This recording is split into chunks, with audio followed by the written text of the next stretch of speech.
පුතේ හැමෝටම සුබ මම හිතනවා කට්ටියට මාව ඇහෙනවා සහ පේනවා ඇති කියලා. එහෙම මොකක් හරි පේන්නේ නැත්නම් ඇහෙන්නේ නැත්නම් chat එකෙන් දාන්න. හොඳයි. මයික් ඕන් කරලා නෙවෙයි. හරි.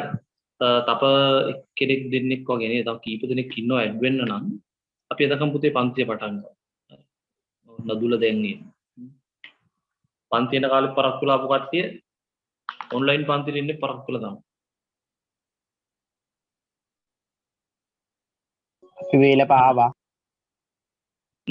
කවුද? යමුද? අපි වේල පාවා. හරි නදුල හැමදාම පරක්කුලා නේ ඉන්නේ පන්තියේ. මේක පරක්කුලා. හරි. අපි පාඩම් පටන් ගමු පුතේ. අපි කතා කරන්නේ අච්චු පොතේ පුතේ 5 වෙනි පාඩම නේද? right. බ්‍රිතාන්‍යයන් යටතේ ශ්‍රී ලංකාවේ සමාජ පරිවර්තනය තමයි මාතෘකාව. right. අද අපි 5 වෙනි පාඩම සම්පූර්ණයෙන්ම සාකච්ඡා කරලා ඉවර කරන්න යන්නේ. දැන් මේ පාඩමට කලින් පාඩමේ right. මේ පාඩමට කලින් පාඩමේදී පුතේ අපි ඉගෙන ගත්තේ බ්‍රිතාන්‍යයන් යටතේ ලංකාවේ දේශපාලනය වෙනස් වෙච්ච ආකාරය. right. ඔයගොල්ලෝ දන්නවා ලංකාවට එන යුරෝපා ජාතීන් 3. පෘතුගීසීන්, ලන්දේසීන්, ඉංග්‍රීසීන්. පෘතුගීසීන්, ලන්දේසීන් අල්ලගන්නේ පුතේ ලංකාවේ මුහුදුබඩ ප්‍රදේශ විතරයි. ඒගොල්ලෝ ලංකාවේ මුහුදුබඩ ප්‍රදේශ පාලනය කරද්දී රට අභ්‍යන්තරේ රටේ භූමියෙන් 3න් 2ක වගේ ප්‍රමාණයක පුතේ උඩරට රාජධානිය කියලා වෙනම රාජධානියක් තිබ්බා. right. ඒ නිසා ඒගොල්ලන්ට මුළු සමස්ත දිවයිනටම බලපාන පරිදි වෙනස්කම් කරන්න බැරි වුණා. right. මුළු ලංකාවේම දේශපාලන ආර්ථික සමාජ වෙනස් කරන්න පෘතුගීසි ලන්දේසීන් බැරි වුණා. වැටලබඩ ප්‍රදේශ වලට යම් වෙනස්කම් සිද්ධ වුණා. නමුත් පුතේ ඉංග්‍රීසීන් ඊට වඩා වෙනස් නේ. ඉංග්‍රීසීන්ට පුළුවන්කම ලැබෙනවා පුතේ මුලින් වැටලබඩ අල්ලගෙන ඊට පස්සේ 1815 දී මුළු ශ්‍රී ලංකාවම යටත් කරගන්න. යටත් කරගන්නවා විතරක් නෙවෙයි පුතේ අවුරුදු 133ක්ම මේ රට පාලනය කරා. මෙන්න මේ අවුරුදු 133ක පාලනය නිසා මේ රටේ දේශපාලනය පැහැදිලිව වෙනස් වෙනවා. මේ රටේ ආර්ථිකය පැහැදිලිව වෙනස් වෙනවා. මේ රටේ සමාජය පැහැදිලිව වෙනස් වෙනවා. අපි කලින් පාඩමේදී කතා කරේ බ්‍රිතාන්‍යයන් යටතේ ලංකාවේ දේශපාලනය වෙනස් වෙච්ච ආකාරය. 1815ට කලින් මේ රටේ තිබ්බ රාජාණ්ඩු ක්‍රමය, ඒ කියන්නේ සුද්ධ මේ රට අල්ලගන්න කලින් 1948 දී සුද්ධ මේ රට දාලා යද්දී මේ රට තිබ්බේ පාර්ලිමේන්තු ආණ්ඩු ක්‍රමය. දේශපාලනය පැහැදිලිව වෙනස් වෙනවා. ඊට පස්සේ පුතේ මේ පාඩමේ මුලදී අපි ඉගෙන ගත්ත පුතේ කොහොමද මේ බ්‍රිතාන්‍ය පාලනය යටතේ මේ රටේ ආර්ථිකය වෙනස් වුනේ කියන කාරණා. ඒකද අපි මුලින්ම ඉගෙන ගත්තේ බ්‍රිතාන්‍යයෙන් එනකොට තිබ්බ මොන වගේ ආර්ථිකයක්ද කියන කාරණා. right.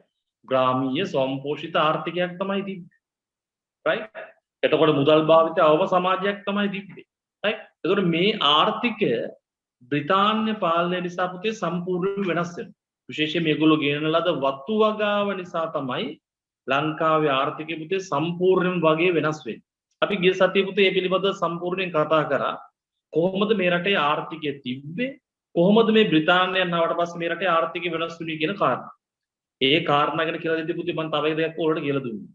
ඔය දේශපාලනය වෙනස් වෙන්න right ආර්ථිකය වෙනස් වෙන්න පටන් ගත්තේ 1815 දීම නෙවෙයි කියන්නේ.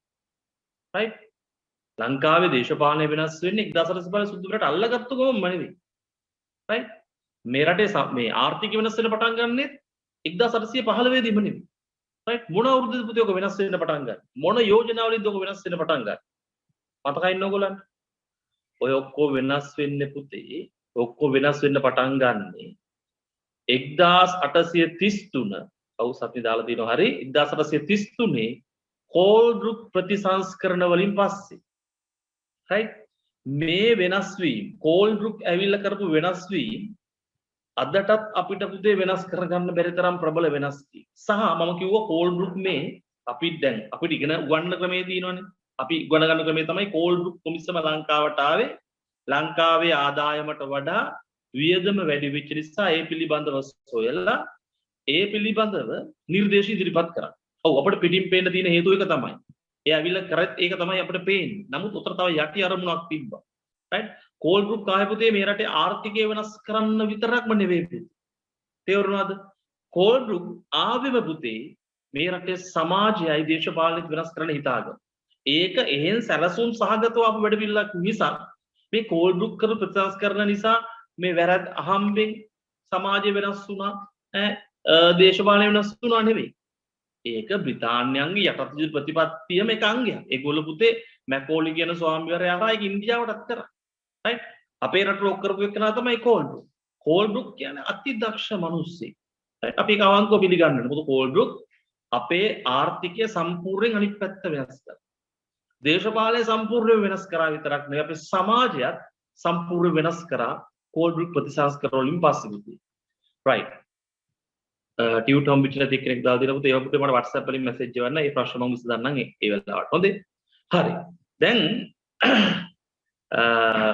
අපි කතා කරන්න යන්නේ පුතේ අද බ්‍රිතාන්‍යයන් යටතේ සමාජයේ වෙනස් වෙච්ච ආකාරය කලින් කතා කරා දේශපාලනය කලින් කතා කරා ආර්ථිකය වෙනස් වෙන්නේ කොහොමද අද කතා කරන්න යන්නේ සමාජ ක්‍රමයේ වෙනස් වෙච්ච ආකාරය පැහැදිලිද හරි අච්චු පොතේ පිටුව පෙරලා ගන්න 78 වෙනි පිටුව 78 වෙනි පිටුව බ්‍රිතාන්‍යයන් යටතේ ලංකාවේ සමාජ ක්‍රමයේ වෙනස් වෙච්ච ආකාරය පුතේ right හරි ලස්සනට පින්තූර දෙකකින් කියලා දෙනවා සම්පූර්ණ කතාව right ලොකු කතාවක් කියලා දෙනවා ඕගොල්ලන් දැන් මන් දීපු ටියුට් එකේ තියෙනවා මේ පින්තූර දෙක පුතේ ටියුට් එකේ මුල් පිටුවේ පේනවනේ මන් දාලා තියෙන පින්තූර දෙකක් උඩ සහ යට පින්තූර දෙකක් නේද අච්චු පොතේ තියෙන එක 178 වෙනි පිටුවේ උඩ තියෙන රජයේ දිසාපතිවරයෙක් සහ උඩරට ප්‍රධානී right ඒ කියන්නේ බ්‍රිතාන්‍යයන් ලංකාවට තිබිච්ච සමාජය තමයි එතන right ඊට පස්සේ තියෙන පුතේ නව මධ්‍යම පන්ති කියන්නේ නිදහස ලැබෙනකොට අපේ තිබිච්ච සමාජය right ඒ පින්තූර දෙක දිහා බැලුවොත් අපිට පැහැදිලිව පේනවා පැහැදිලිවම බ්‍රිතාන්‍ය පාලනය යටතේ මේ රටේ සමාජය වෙනස් වුණා කියන කාරණා. හරි. දැන් අපි බලමු කොහොමද මේ සමාජය වෙනස් වුනේ? right? මොන වෙනස්කම්ද පුතේ අපේ සමාජයේ සිද්ධ වුනේ කියන කාරණා. අපි පළවෙනි සමාජ වෙනස්කම් විදිහට දකින්නේ පුතේ බ්‍රිතාන්‍ය පාලනය නිසා සිදුවිච්ච ලංකාවේ තිබිච්ච රදල පන්තිය අභාවයට ගොස් නව මධ්‍යම පන්තියක් සමාජය තුල බිහිවි. අපේ රටේ තිබිච්ච එක සමාජ පන්තියක් සමාජෙ නැතිවල යනවා සම්පූර්ණ. අලුත් සමාජ පන්තියක් මේ සමාජය තුල නිර්මාණය වෙනවා. තේරුණාද? දැන් ඔයගොල්ලෝ දන්නවා බ්‍රිතාන්‍යයන් මේ රට අල්ල ගන්න කාලේ වෙන පුතේ මේ රටේ හිටියා මේ ඉඩම් හිමි බලය හිමි රටේ පාලන කටයුතු සම්බන්ධ වෙච්ච ප්‍රභූ පන්තියක්. රජුරුවන්ට රටේ පාලන කටයුතු කරන්න මැදිහත් තුනේ උපකාර කරේ මෙන්න මේ ප්‍රභූ පන්ති. අපි ඒගොල්ලෝ හැදුන්නව කවුරුද පුතේ? රදලයින් කියලා. රටේ පරිපාලන කටයුතු මෙහෙවන්න මැදිහත් තුනා විතරක් නෙවෙයි පුතේ සමහරවිට රජවරුන්ගේ බලය පහ කරන්න පාවා ඒගොල්ලෝ මැදිහත් වුණා. ඒකට කැමති රජුරුන් පාවා ගෙනාවා. දැන් බ්‍රිතාන්‍යයන් මේ රට අල්ල ගන්නකොට මේ රටේ හිටපු රදලය කියන සමාජ පන්තිය පුතේ හරි ප්‍රබල පන්තිය. ඉතින් ඒගොල්ලෝ ප්‍රබල නිසානේ නම් ශ්‍රී වික්‍රමරාජසිංහ රජුරුවන්ව පන්නන්න ඉංග්‍රීසියට උදව් කරලා කිවිසුමක් දාලා මේ රට ඉංග්‍රීසියට බාර දුන්නා. මේ රදල පන්තිය තමයි පුතේ බ්‍රිතාන්‍යයන්ට මේ රට බාර දුන්නේ උඩට කිවිසුම් වගේ. තේරුණාද? එතකොට ඒගොල්ලන්ට ඉඩකඩම් වල හිමිකම තිබ්බා. දේශපාලන බලයක් තිබ්බා. right? එතකොට සමාජ මිනිස්සුගේ ලොකු ගෞරවයක් තිබිච්ච පිරිසක් තමයි පුතේ මේ රදලය නැත්තම් මේ ප්‍රභූ පන්තිය කියලා කියන්නේ. right? එතකොට මේ පාරම්පරිකව ඉඩම් හිමි පාරම්පරිකව රටේ කටයුතු වල සම්බන්ධ වෙච්ච සක් තමයි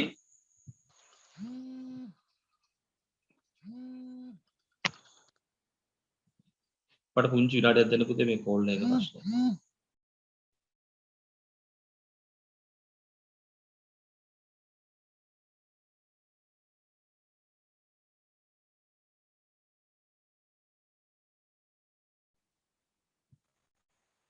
හරි පුතේ. කෝල් එක එකයි ඩිස්ටර්බ් එකක් උනේ පොඩ්ඩක්. හරි. එතකොට මේ දැනුත් රදලෝ එහෙම කියලා තමා කියලා දැම්පට දැන් පුතේ දැන් රදලෝ කියන පිරිසක් එහෙම නැහැ. දැන් ඔය බොරුවට රදලකම් අවාගෙන පිරිසක් ඉතුරුනාට දැන් ලංකාවේ රදල කියලා සමාජ පන්තියක් නැහැ පුතේ. තේරුණාද? දැන් කුලවාදය අනුව සමහරව අපි රදලියෝ කියලා එහෙම කියාගත්තට සමාජ පන්තියක් විතර පුතේ රදලියෝ නැහැ. රයිට්? අවුරුදු 133ක බ්‍රිතාන්‍ය පාලනය අවසන් වෙනකොට හිමින් සියලුවේ රදලියෝ කියන පිරිස අපේ සමාජයෙන් නැති වෙනවා. රයිට්? මොකද බ්‍රිතාන්‍යයන් රදලයන්ගේ තිබිච්ච වරප්‍රසාද අහිමි කරනවා. බදු අය කරන්න තිබිච්ච අවස්ථාව නැති කරනවා. දේශපාලන බලය දෙන්නෙත් නේ අයින් කරනවා. රයිට්? අන්තිමට ඉඩම් විතරක් හිමි වෙච්ච පිරිසක් බවට පත්වලා අන්තිම ඉඩම් ටිකක් නැතිවලා සමාජයේ පුතේ රදලියෝ ක්‍රමක්‍රමෙන් නැතිවලා යනවා. හැබැයි ඒ වෙනුවට සමාජය තුල පුතේ අලුත් සමාජ පන්තියක් බිහි වෙනවා. අන්න ඒක තමයි ඊළඟ වෙනස. රයිට්? දැන් පළවෙනි වෙනස තමයි පුතේ බ්‍රිතාන්‍ය පාලනය නිසා සිදුවිච්ච මේ සමාජයේ හිටපු රදල පන්තිය අභාවයට යෑම. පාරම්පරික ප්‍රභූ පන්තිය අභාවයට යෑම. ඒකට අලුත් ප්‍රභූ පන්තියක් වෙනවා. ඒගොල්ලන්ට කියන නම තමයි පුතේ මධ්‍යම පන්තිය. නව මධ්‍යම පන්තියක් සමාජය තුල බිහි වෙනවා බ්‍රිතාන්‍ය පාලනයේ ප්‍රතිඵලයක් විදිහට. ඔගොල්ලෝ වරදවා වටහා ගන්න එපා. මේ වර්තමාන මධ්‍යම පන්තිය ගැන නෙවෙයි මේ කියන්නේ.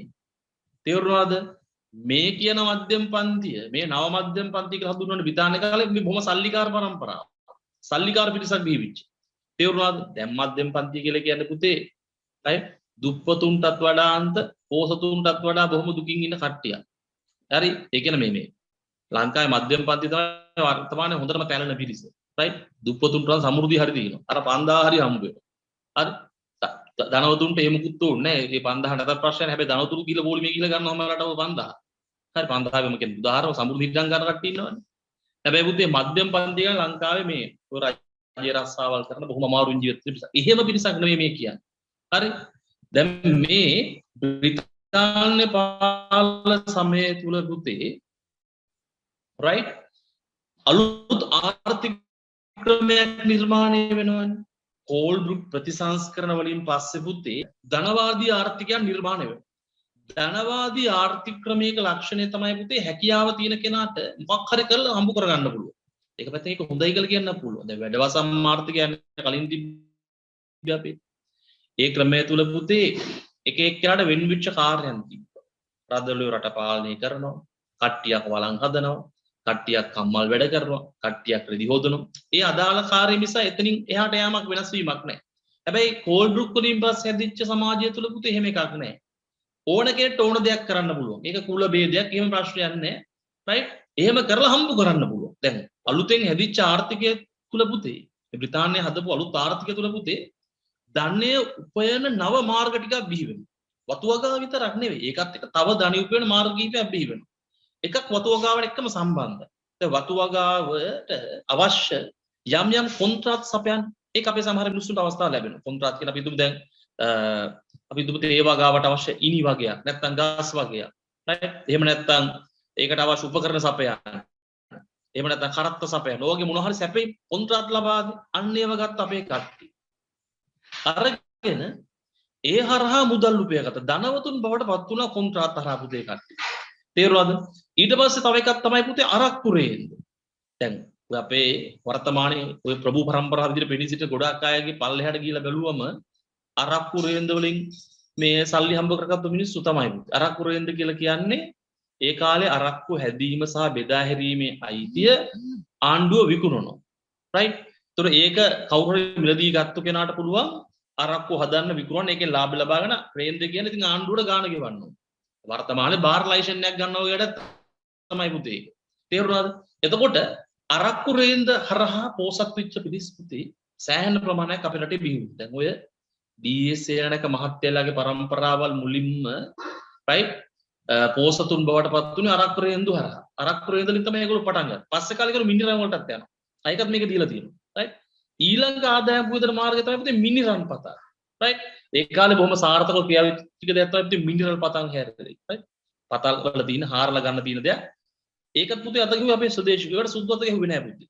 තේරුණාද? අරක්කු රේන්ද කරේ අපේ කට්ටිය. කොන්ත්‍රාත් කරෙත් අපේ කට්ටිය. මිනිරම් පතල් කරෙත් අපේ කට්ටිය. ඒකලුත් දැන් ඔය ඩී.එස්. සේනානායක මහත්තයා අරක්කු රේන්දලි පස්සේ මාරු වෙනවා මිනිරම් පතල් වලට. රයිට්? ඒ වලට ලොකු ආදායමක් ගන්නවා ඒගොල්ලෝ. රයිට්? මම එක ප්‍රභූ පවුලක් කියන්නේ අපි ඩී.එස්. සේනානායක මහත්තයා දකින්නේ ඉහළ ප්‍රභූ පවුලක් දෙන්න. ඔය මධ්‍යම පන්තියේ හොඳම නියෝජනයක් ඩී.එස්. සේනානායක මහත්තයලා සහ බණ්ඩාරනායක මහත්තයලා පවුල් කියන්නේ. තේරුණාද? හරි. ඊට පස්සේ පුතේ පොල් වගාව අපි කතා කරන්න කලින් පොල් වගාවත් අතර ගන්න පුතේ ස්වදේශී. පොල් වගාව හරහත් පුතේ අපේ රටේ ධනවත් පිරිසක් බිහි වෙනවා. right? පොල් වගාව හරහත් ධනවත් පිරිසක් අපේ සමාජයේ බිහි වෙනවා. තේරුණාද? right. ඊළඟට තොගහ සිල්ලර වෙරදාම right? මේ අලුත් ආර්ථික තුල හැදිච්ච ඒවා පුතේ. ඊට පස්සේ පුතේ ගත්තොත් ප්‍රවාහනේ කරත්ත දැන් තේ වතු වගාවත් එක තමයි ගොඩක් chance එක හම්බ වෙන්නේ. වතු වගාවත් එක්ක පුතේ දැන් අර තේ ටික කෝපි ටික අරගෙන කරත්ත කොච්චර ඕනුනවද? මේ කරත්ත තිබ්බ අපේ අය ගානේ. ඉතින් කරත්ත සපේම හරහා ඒ අයිතිකාරත් ලොකු මුදලක් හොයාගන්නවා. එතකොට ඔන්න ඔය නව ධනය උපයන මාර්ග වලින් සල්ලි හොයාගත්තු පිරිස පුතේ මධ්‍යම පන්තියට ඇතුල් වෙනවා. right? දැන් ලංකාවේ අපි මේ කතා කරන්නේ පුතේ මධ්‍යම පන්තිය බිහිවීම පිළිබඳ. දැන් මේ මම කියන්නේ පුතේ කොහොමද මේ මධ්‍යම පන්තියට කට්ටිය ගියේ කියලා. ක්‍රම කීපයකට ගියා පුතේ. එකක් ඔය අලුතෙන් බිහිවිච්ච ධනය උපයන මාර්ග වලින් ධනය හම්බු කරගත්තු පිරිස ඒගොල්ලෝ ගියා පුතේ මේ මධ්‍යම පන්තියට. තේරුණාද? right. ඊළඟට පුතේ ඔය කට්ටිය මෙහෙම දෙයක්ත් කරා. දැන් ඔය හම්බ වෙච්ච සල්ලි තියෙන කට්ටිය ඊට පස්සේ මොකද දන්නවද කරන්නේ? ඒගොල්ලෝ ළමයින්ට පුතේ හොඳට උගන්වනවා. එක්ක පිටරට යවනවා නැත්නම් ලංකාවේ හොඳට උගන්වනවා. right? ඔය සමහර කතන්දර වල එහෙම දැකලා ඇති ළමයින් යවනවා පිටරට විදේශ නෑ බ්‍රිතාන්‍යයට යවනවා නැවෙන්. ඊට පස්සේ නැවෙන් යවනවා උගන්වන්න. හරිද? දැන් ඔයගොල්ලෝ ඔය යුගාන්තය වගේ ඒවා කියවලා තියෙනවා නම් right ඒ වගේ චරිත දැකලා ඇති. right? නැවෙන් ගිහිල්ලා ඉගෙනගෙන එනවා මේ ඒ චරිතෙන් මෙතන උදාහරණ ගන්න මොකද එයා වෙනස් විදියකට යන්නේ. right? කොහොම නමුත් ඒ කාලේපත් කරපු දෙයක් තමයි පුතේ ওই විදිහට තමන්ගේ ළමයින් යවන පුතේ ඉගෙන ගන්න විදේශවල. right? එතකොට ඊට පස්සේ මෙහි ඇවිල්ලා ඉගෙන ගන්න හොඳට ඒගොල්ලන්ට පුතේ අලුත් රැකියා අවස්ථාව ලංකාවේ නිර්මාණය වෙනවා. දැන් බ්‍රිතාන්‍ය පාලනය නිසා පුතේ සිදුවිච්ච එක දෙයක් තමයි තව නව රැකියා අවස්ථා බිහි වී. right? මොනවද මේ රැකියා අවස්ථා කියලා අපි බලමු. විනාඩියක් දෙන්න පුතේ. සමහර අය ප්‍රමාද වී ඇඩ් වෙනවනේ. හරි. නීතිඥවරු, වෛද්‍යවරු, ඉංජිනේරුවරු, මිනින්දෝරුවරු, ලිපිකාරවරු, සිවිල් සේවය මේවා තමයි අලුත් රැකියා අවස්ථා පුතේ. right? බ්‍රිතාන්‍යයන් හදපු අලුත් ආර්ථිකය තුල පුතේ අලුත් රැකියා බිහි වෙනවා. මොනවද? වෛද්‍ය වෘත්ති කියන්නේ බටහිර වෛද්‍ය වෘත්ති. ඉස්සර අපේ තිබ්බේ සිංහල වේදගම බටහිර වෛද්‍ය වෘත්තිය හැදෙනවා. right? ඊළඟට පුතේ නීතිඥවරු කියලා දැන් අධිකරණ පද්ධතිය හඳුන්වා දුන්නාට පස්සේ ඒගොල්ලෝ ඒකේ නීතිඥ කියලා පිරිසක් හැදෙනවා. right? ඉංජිනේරු මොකද ඒගොල්ලෝ ගොඩක් ලංකාවේ පුතේ ඉදිකිරීම කරන ඒක හරහා ඉංජිනේරු වෘත්තිය බිහි වෙනවා. මිනින්දෝරු මොකද ඉඩම් මයින් එක දැන් මිනින්දෝරු දෙපාර්තමේන්තුව තමයි මුලින්ම පටන් ගන්න එක. ඉඩම් කඩන් ටික මන ගන්න ලංකාවේ. දැන් අලුත් රස්සා බිහි වෙනවා. ලිපිකාරු දැන් ඔයගොල්ලන්ට පුතේ ඔය ඔෆිස් වල වැඩ කරන්න වතු වල සානිත් ඒවැ ලිපිකාරයෝ හදාන්න. right? ඒ වෙනුවෙන් තමයි ලංකාවේ අධ්‍යාපන ක්‍රමෙත් හැදෙනකොට අතට ඒක අලුත් ජොබ් එකක්. ගොඩක් අය දවසට යන්නේ උත්සාහ කරපු රස්සාවක් තමයි පුතේ මේ ලිපිකාර වෘත්තිය. right? සිවිල් සේවය. ඒක නෝ දිසාපත සේවය වගේ. right? එතකොට මෙන්න මේ වගේ රැකියා අවස්ථා right? අලුතෙන් බිහි වෙලා තිබ්බා. එතකොට පුතේ මේ රැකියාවන්ට ගියාට පුළුවන්කම තිබ්බ පුතේ මධ්‍යම පන්තියට යන්න. දැන් ඔය රැකියාවලට ගිය පිරිස ඔක්කොම අර සල්ලිකාරයන්ගේ ළමයි විතරක්ම නෙවෙයි පුතේ. තේරුණාද? දැන් ලංකාවේ තිබිච්ච මිෂනාරි අධ්‍යාපනය හරහා right ඕන කෙනෙක්ට යන්න පුළුවන්කම තිබ්බ මිෂනාරින් ඒගොල්ලන්ගේ ආගම අදහා ගන්නවා නම් right ඒගොල්ලන්ගේ අධ්‍යාපනය හරහා උඩට යන්න පුළුවන්කම තිබ්බා. ඒතර ඒව දැන් අපි තුන් ගොඩක්ම දුප්පත් කෙනෙක්ට උනත් පුතේ right හොඳට ඉගෙනගෙන දොස්තර කෙනෙක් එහෙම නැත්නම් ඉංජිනේරුවෙක් ලිපිකාරයෙක් වෙන්න ඕන කියලා පසුබිම හැදුනේ පුතේ බ්‍රිතාන්‍ය පාලන සමය තුල තමයි. right? එතකොට ඒ වෙන කෙනාට පුතේ තමන් ඉන්න මට්ටමේ පොඩි ස්ටෙප් එකකට යන්න පුළුවන්කම ලැබෙනවා. මධ්‍යම පන්තියට ඇතුළු වෙන්න පුළුවන්කම ලැබෙනවා. කට්ටියක් අර අරක්කු රේන්ද වලින් මින්ටරම් පතල් වලින් මධ්‍යම පන්තියට ඇතුළු වෙනවා. තව කට්ටියක් පුතේ රැකියාවන් හරහා මධ්‍යම පන්තියට ගියා. ලංකාවේ වර්තමානොත් එහෙම නෙවෙයිද බලන්නකො. වර්තමානයේ ධනපති පන්තිය දැන් මධ්‍යම පන්තිය කියන්නේ දැන් වර්තමාන ධනපති පන්තිය. right? බිස්නස් කාර්යෝනේ යන්නේ මුලින්ම. ඔය එක ව්‍යාපාර කරන කට්ටිය. ඊතුරු කට්ටිය පුතේ දැන් ඔය කියපු රස්සා හරහාත් යන්නේ නැද්ද බලන්නකො. ඊටමත් පහළ මට්ටමක ආර්ථිකයක් සමාජ මට්ටමක් තිබිච්ච කෙනෙක් වුණා. right? වෛද්‍ය වෘත්තියට ගියාට පස්සේ එයා ඒ ඉහළ මධ්‍යම පන්තියට යනවා. නැත්නම් ධනපති පන්තියට යනවා. ඉංජිනේරුවත් එහෙම යනවනේ. ඒකනේ දෙමව්පිය උච්චර මහන්සිලා දොස්තර කෙනෙක් ඉංජිනේරුවෙක් කරන්නම හදන්නේ. ওই වෘත්තීන් හරහා මේ රස්සාවක් විතරක් නෙවෙයි සමාජ පන්තියක් පයින්න අවස්ථාව ලැබෙනවනේ පුතේ. ඒක තමයි ඇත්ත කතාව පුතේ. right? සමහර රස්සාවන්ට උච්චරම යන්න හේතුව right? එතනින් යන් හම්බෙන්න රස්සාව කරන සමාජ පන්තියක් උඩ පයින්. සමහරකට ඒකේ මේ නරක පැතිත් තියෙනවා. right? මොකද සමහර කට්ටිය ඒ තැනට ගියට පස්සේ තමන්ගේ සමාජීය පන්තිය වහන්න වුණාම අම්මා තාත්තා ගිහලා දානවා මේ වැඩිහිටි නිවාසවල. රයිට් නෑව ටික අමතක කරලා දානවා. මොකද අර තමන්ගේ පන්තිය වහන්න ඕන හින්දා. අර ස්ටෙප් එක පෙන්නට පස්සේ රයිට් කොහොමද මට පෙන්නන්න ඕනකම තිබ්බේ පුතේ. රයිට් ඒ කාලේ මධ්‍යම පන්තියට පයින් තිබිච්ච එක මාර්ගයක් තමයි යෝක. ඔය රැකියාව හරහා යන්න පුළුවන්. දැනුත් ඉතින් එහෙම තමයි. තේරුණාද? රයිට්. තුන්වෙනි ක්‍රමය තමයි පුතේ. ඔව් නෑ. ප්‍රධාන වශයෙන් යන්න තියෙන ওই දෙක තමයි. රයිට්. එකක් තමයි ඔය ප්‍රධාන ධනෝපායන මාර්ග වලින් ඇතුල් වෙන එක. රයිට්. ඒ කියන්නේ අලුත් ධනෝපායන මාර්ග වලින් ඇතුල් වීම. අනිත් එක තමයි පුතේ ඉංග්‍රීසි අධ්‍යාපනයෙන් රජයේ තනතුරු ලබා ගන්න අලුත් රැකියාව වලට යන්න. රයිට්. ඒතර මෙන්න මේ ක්‍රම හරහා පුතේ මධ්‍යම පන්තියට ඇතුල් වෙන්න පුළුවන්කම ලැබුණා. හරි. දැන් මේක දාලා තියෙන මෙන්න එහෙම. බලමු අපි පොතේ තියෙන කරුණු ටිකක් කියවලා බලන්න. රයිට්. අලුත් ධනෝපායන මාර්ගයෙන් මුදල් උපයාගත් ව්‍යාපාරික පිරිසක් මෙන්ම ඉංග්‍රීසි අධ්‍යාපනයෙන් රජයේ තනතුරු ලබාගත් උගත් පිරිසක්ද බිහි වූයේ. මේ පිරිස ආර්ථික අතින් සෙසු ජනතාව අතර වෙසසින් කැපී වුණා. මේගොල්ලෝ අනිත් අයට වඩා හොඳට සල්ලි තිබ්බා. ඔවුන් මධ්‍යම පන්තිය වශයෙන් හඳුන්වනු ලැබේ. 20 වන සියවස ආරම්භ වන විට මේ මධ්‍යම පන්තිය බිහිවීමත් සමග පැරණි ප්‍රභූ පන්තිය අභාවයට ගියේ. රයිට්. ඔය හොඳට තේරුම් ගන්න පුළුවන් එකක් තමයි පුතේ ගම්පෙරළිය. ඔයගොල්ලෝ කියවලා තියෙනවද බලලා තියෙනවද? රයිට්. ගම්පෙරළිය පුතේ වලව්ව පරිහානියටපත් වෙන. ගමේ ඉන්න පියල් කියන කෙනා ඉගෙනගෙන තැනකට ඇවිල්ලා ඒව මිලදී ගන්න මට්ටමට එනවා. රයිට්. ඇත්තටම වෙන්නේ ඒක තමයි පුතේ. දැන් ඔය රදල පන්තියේ වලව් ඉඩම් කඩම් ඔය ඔක්කොම අලුතෙන් බිහිවන නවද්‍යම පන්තියේ මිලදී ගන්න. ඔයගොල්ලෝ මේ දවස්වල විවේකයක් නෑ තමයි. රයිට්. ගම්පෙරළිය කියවුවනම් ඔය මේ සමාජ පරිවර්තනයේ සිදුවිච්ච ආකාරය විතර තේරුම් ගන්න පුළුවන් හොඳ එකක් නවකතාවක් තමයි පුතේ ගම්පෙරළිය කියන්නේ. ගම්පෙරළිය පියල් නියෝජනය කරන්න පුතේ මේ නව මධ්‍යම පන්ති. තේරුණාද? එතකොට නන්දලා අනුරල නියෝජනය කරන්න පුතේ. හරි. සයිමන් කබලලා නියෝජනය කරන්න පුතේ. ඒ බැසගෙන ගිය රදල පන්තිය තමයි එකෙන් පෙන්눔 කරන්නේ. තේරුණාද? හරි. එතකොට පුතේ මම මේ කතා කරන්නේ තාම සමාජ වෙනස් වීම පිළිබඳව බ්‍රිතාන්‍යයන් යටතේ. වෙනස්කම් දෙකක් දැන් පැහැදිලි වෙනවා. මොකද්ද? එකක් රදල පන්තිය අභාවයට යනවා. දෙවෙනි එක නව මධ්‍යම පන්තියක් බිහි වෙනවා. තුන්වෙනි එකත් ඒකත් එක්කම සම්බන්ධයි. අර හොයාගත් සල්ලි හොයාගත්තු පිරිස පුතේ මධ්‍යම පන්තියට ආව පිරිස පුතේ නගරවල ජීවත් වෙන්න පටන් ගන්නවා. බටහිර සංස්කෘතියට අනුව හඩ ගැහිලා ඒගොල්ලෝ නගරවල ජීවත් වෙන්න පටන් ගන්නවා. ඒක ඔය හැදෙන නව මධ්‍යම පන්තිය පුතේ කෙලිම බටහිර ගැති පිරිසක්. තේරුණාද? ඒ සංස්කෘතිය ගරු කරන පිරිසක්. රයිට්. නගරබද රයිට් අලුත් ධනවතුන් විතර ඒගොල්ලෝ පෙනී සිටිනවා. රයිට්. අලුත් නාගරික ධනවතුන් පිරිසක් බිහි වෙනවා. බටහිර සංස්කෘතිය අගය කරයි. මතක තියාගන්න අර රදල විටියේ ඇත්තම නගරවලත් නේ ගම්වල හිටියේ. ගම්වල රජවරුගේ තමයි හිටියේ. මේ අලුත් මධ්‍යම පන්තිය නගරවල ඉන්නේ. රයිට්. ඒ නගරවල බටහිර සංස්කෘතිය අනුගමනය කරමින් වෙනම පිරිසක් බවට පුතේ ඒගොල්ලෝ පත් වෙනවා. රයිට්. ඔන්න දැන් මම කිව්වා කරුණු තුනක්. රයිට්. බ්‍රිතාන්‍යයන් යටතේ ලංකාවේ සමාජයේ සිදුවෙච්ච වෙනස්කම් තුනක් කිව්වා. මොකද්ද පුතේ වෙනස්කම් තුන? එක වෙනස්කමක් තමයි රදල පන්තිය අභාවයට යෑම. දෙවෙනි එක මොකද්ද? නව මධ්‍යම පන්තියක් බිහිවීම. තුන්වෙනි එක මොකද්ද? බටහිර ක්‍රමයට හැඩගැසුණු නාගරික ධනවතුන් පිරිසක් බිහි. මොකද අපි කරුණු තුනක් දන්නවා බ්‍රිතාන්‍යයන් යටතේ ලංකාවේ සමාජයේ සිදුවෙච්ච වෙනස්කම්. හරි. තව තියෙනවා පුතේ. රයිට්.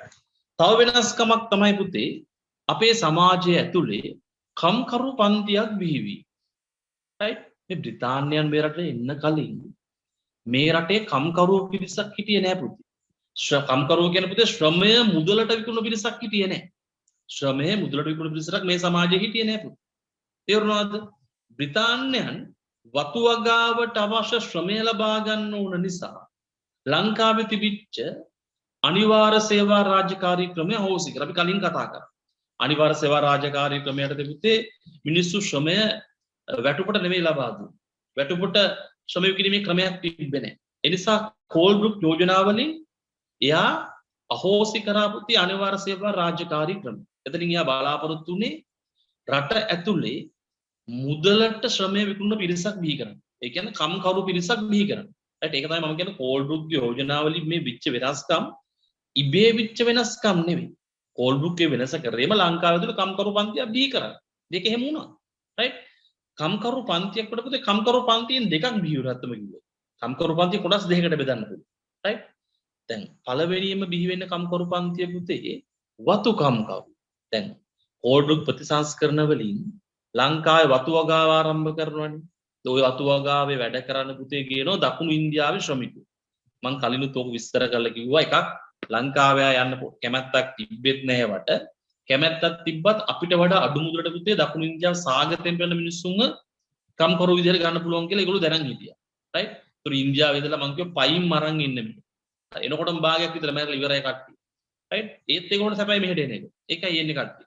අන්න ඔය දකුණු ඉන්දියාවෙන් ගෙන ආපු වතු වැඩට ගෙන ආපු පිරිසෙන් තමයි ලංකාවේ මුලින්ම කම්කරු කියලා පිරිසක් බිහි වෙන්නේ. ඒගොල්ලන්ට අපි කියන්නේ පුතේ වතු කම්කරුවෝ කියලා. ලංකාවේ මුලින්ම බිහි වුණේ වතු කම්කරුවෝ. පිටරටින් ගෙන ආපු කට්ටිය, දකුණු ඉන්දියාවෙන් ආපු කට්ටිය. හැබැයි වතු වගාව ඉස්සරහට යෑමත් එක්ක පුතේ ඒකත් එක්ක බැඳිච්ච තව කාරණා නිසා ලංකාව ඇතුලේ තව පිරිසක් බිහි වෙනවා නාගරික කම්කරුවෝ කියලා. එතන ඉන්නේ පුතේ සිංහල මිනිස්සු. අතන ඉන්නේ දෙමළ මිනිස්සු දකුණු ඉන්දියාවෙන් ආවා. තේරුණාද? දැන් නාගරික කම්කරුවෝ බිහි වෙන්නේ පුතේ දැන් වතු වගාවත් එක්ක පුතේ ලංකාවේ අලුතෙන් නගර බිහි වෙනවා. වතු වගාව නිසා. right? කොළඹ, ගාල්ල, මහනුවර වගේ නගර දියුණු වෙන්නේ වතු වගාවත් එක්ක. right? ඒතර ඒ නගරවල බඩු බෑම, බඩු පැටවීම, right? ඊළඟට කරත්ත මගින් භාණ්ඩ ප්‍රවාහනය, මම්මාවත් දුම්රිය මාර්ග තැනීම, right? මෙන්න මේ වගේ දේවල් වලට පුතේ කම්කරු අවශ්‍යයි. බඩු පටවන්න, බඩු බාන්න, right? භාණ්ඩ ප්‍රවාහනය කරන්න, කරත්ත අරන් යන්න, right? ඊට පස්සේ දැන් වතු වගාවත් එක පුතේ ඒගොල්ලෝ පාරවල් හදනවනේ. right? මහා මාර්ගත් හදනවා, දුම්රිය මාර්ගත් හදනවා. ඒවැ හදන්නත් කම්කරු ඕනනේ. එතකොට අපේ කට්ටිය ඕකට ගියා. ඒගොල්ලන්ට අපි කියන්නේ පුතේ නාගරික කම්කරුවෝ කියලා. right?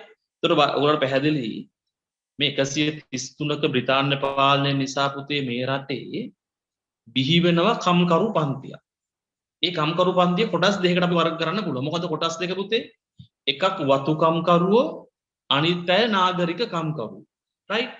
එතකොට ටික කාලයක් යනකොට පුතේ දැන් ඔය කම්කරුවන්ගේ තත්ත්වය තිබි ඉතාමත් පහළ මට්ටමක. ඒගොල්ලන්ගේ පුතේ අර නිශ්චිත පෑ ගන්නක් නැතුව, නිශ්චිත වැටුපක් නැතුව අර වහල්ලුන්ගෙන් වැඩ ගන්නවා වගේ වැඩ ගත්තා. right? හරි. එතකොට මේ කම්කරුවන්ට තේරුණා අපි එකමතු වෙන්න ඕන, අපි සංවිධානය වෙන්න ඕන, අපි අයිතිවාසිකම් ලබා ගන්න කියලා. එහෙම නැත්නම් ඒගොල්ලන්ගේ ජීවන මට්ටම එන්න පහළට යන නිසා අන්තිමට පුතේ මේ වෘත්තීය සමිති කියලා දෙයක් ලංකාවේ බිහි වෙනවා මේ කම්කරුවෝ අරන්. දැන් ලංකාවේ වර්තමාන වෘත්තීය සමිති කියලා කියන්නේ මිනිස්සුන්ට එච්චර මේ ප්‍රියමනාප දෙයක් නෙවෙයි. මොකද වෘත්තීය සමිතිකට සමහර ඉල්ලීම් දිහා බැලුවම අපිට බොහොම තරහක් ඇති වෙන වෘත්තීය සමිති කෙරෙහි. right? හැබැයි පුතේ ලංකාවේ වෘත්තීය සමිති බිහිවීම ඉතිහාසය අරන් බැලුවම ඒක ඉතාම සාධාරණ හේතුන් මත තමයි වෘත්තීය සමිති බිහි වුනේ. මොකද මේ කම්කරුවන්ගේ වෘත්තීය අයිතීන් වෙනුවෙන් කතා කරන්න කවුරු හරි ඉන්න ඕන. right? එතකොට වැඩක් කියන පුතේ බලන්න chat එකේ මොකක්ද දාලා තියෙන්නේ කියලා.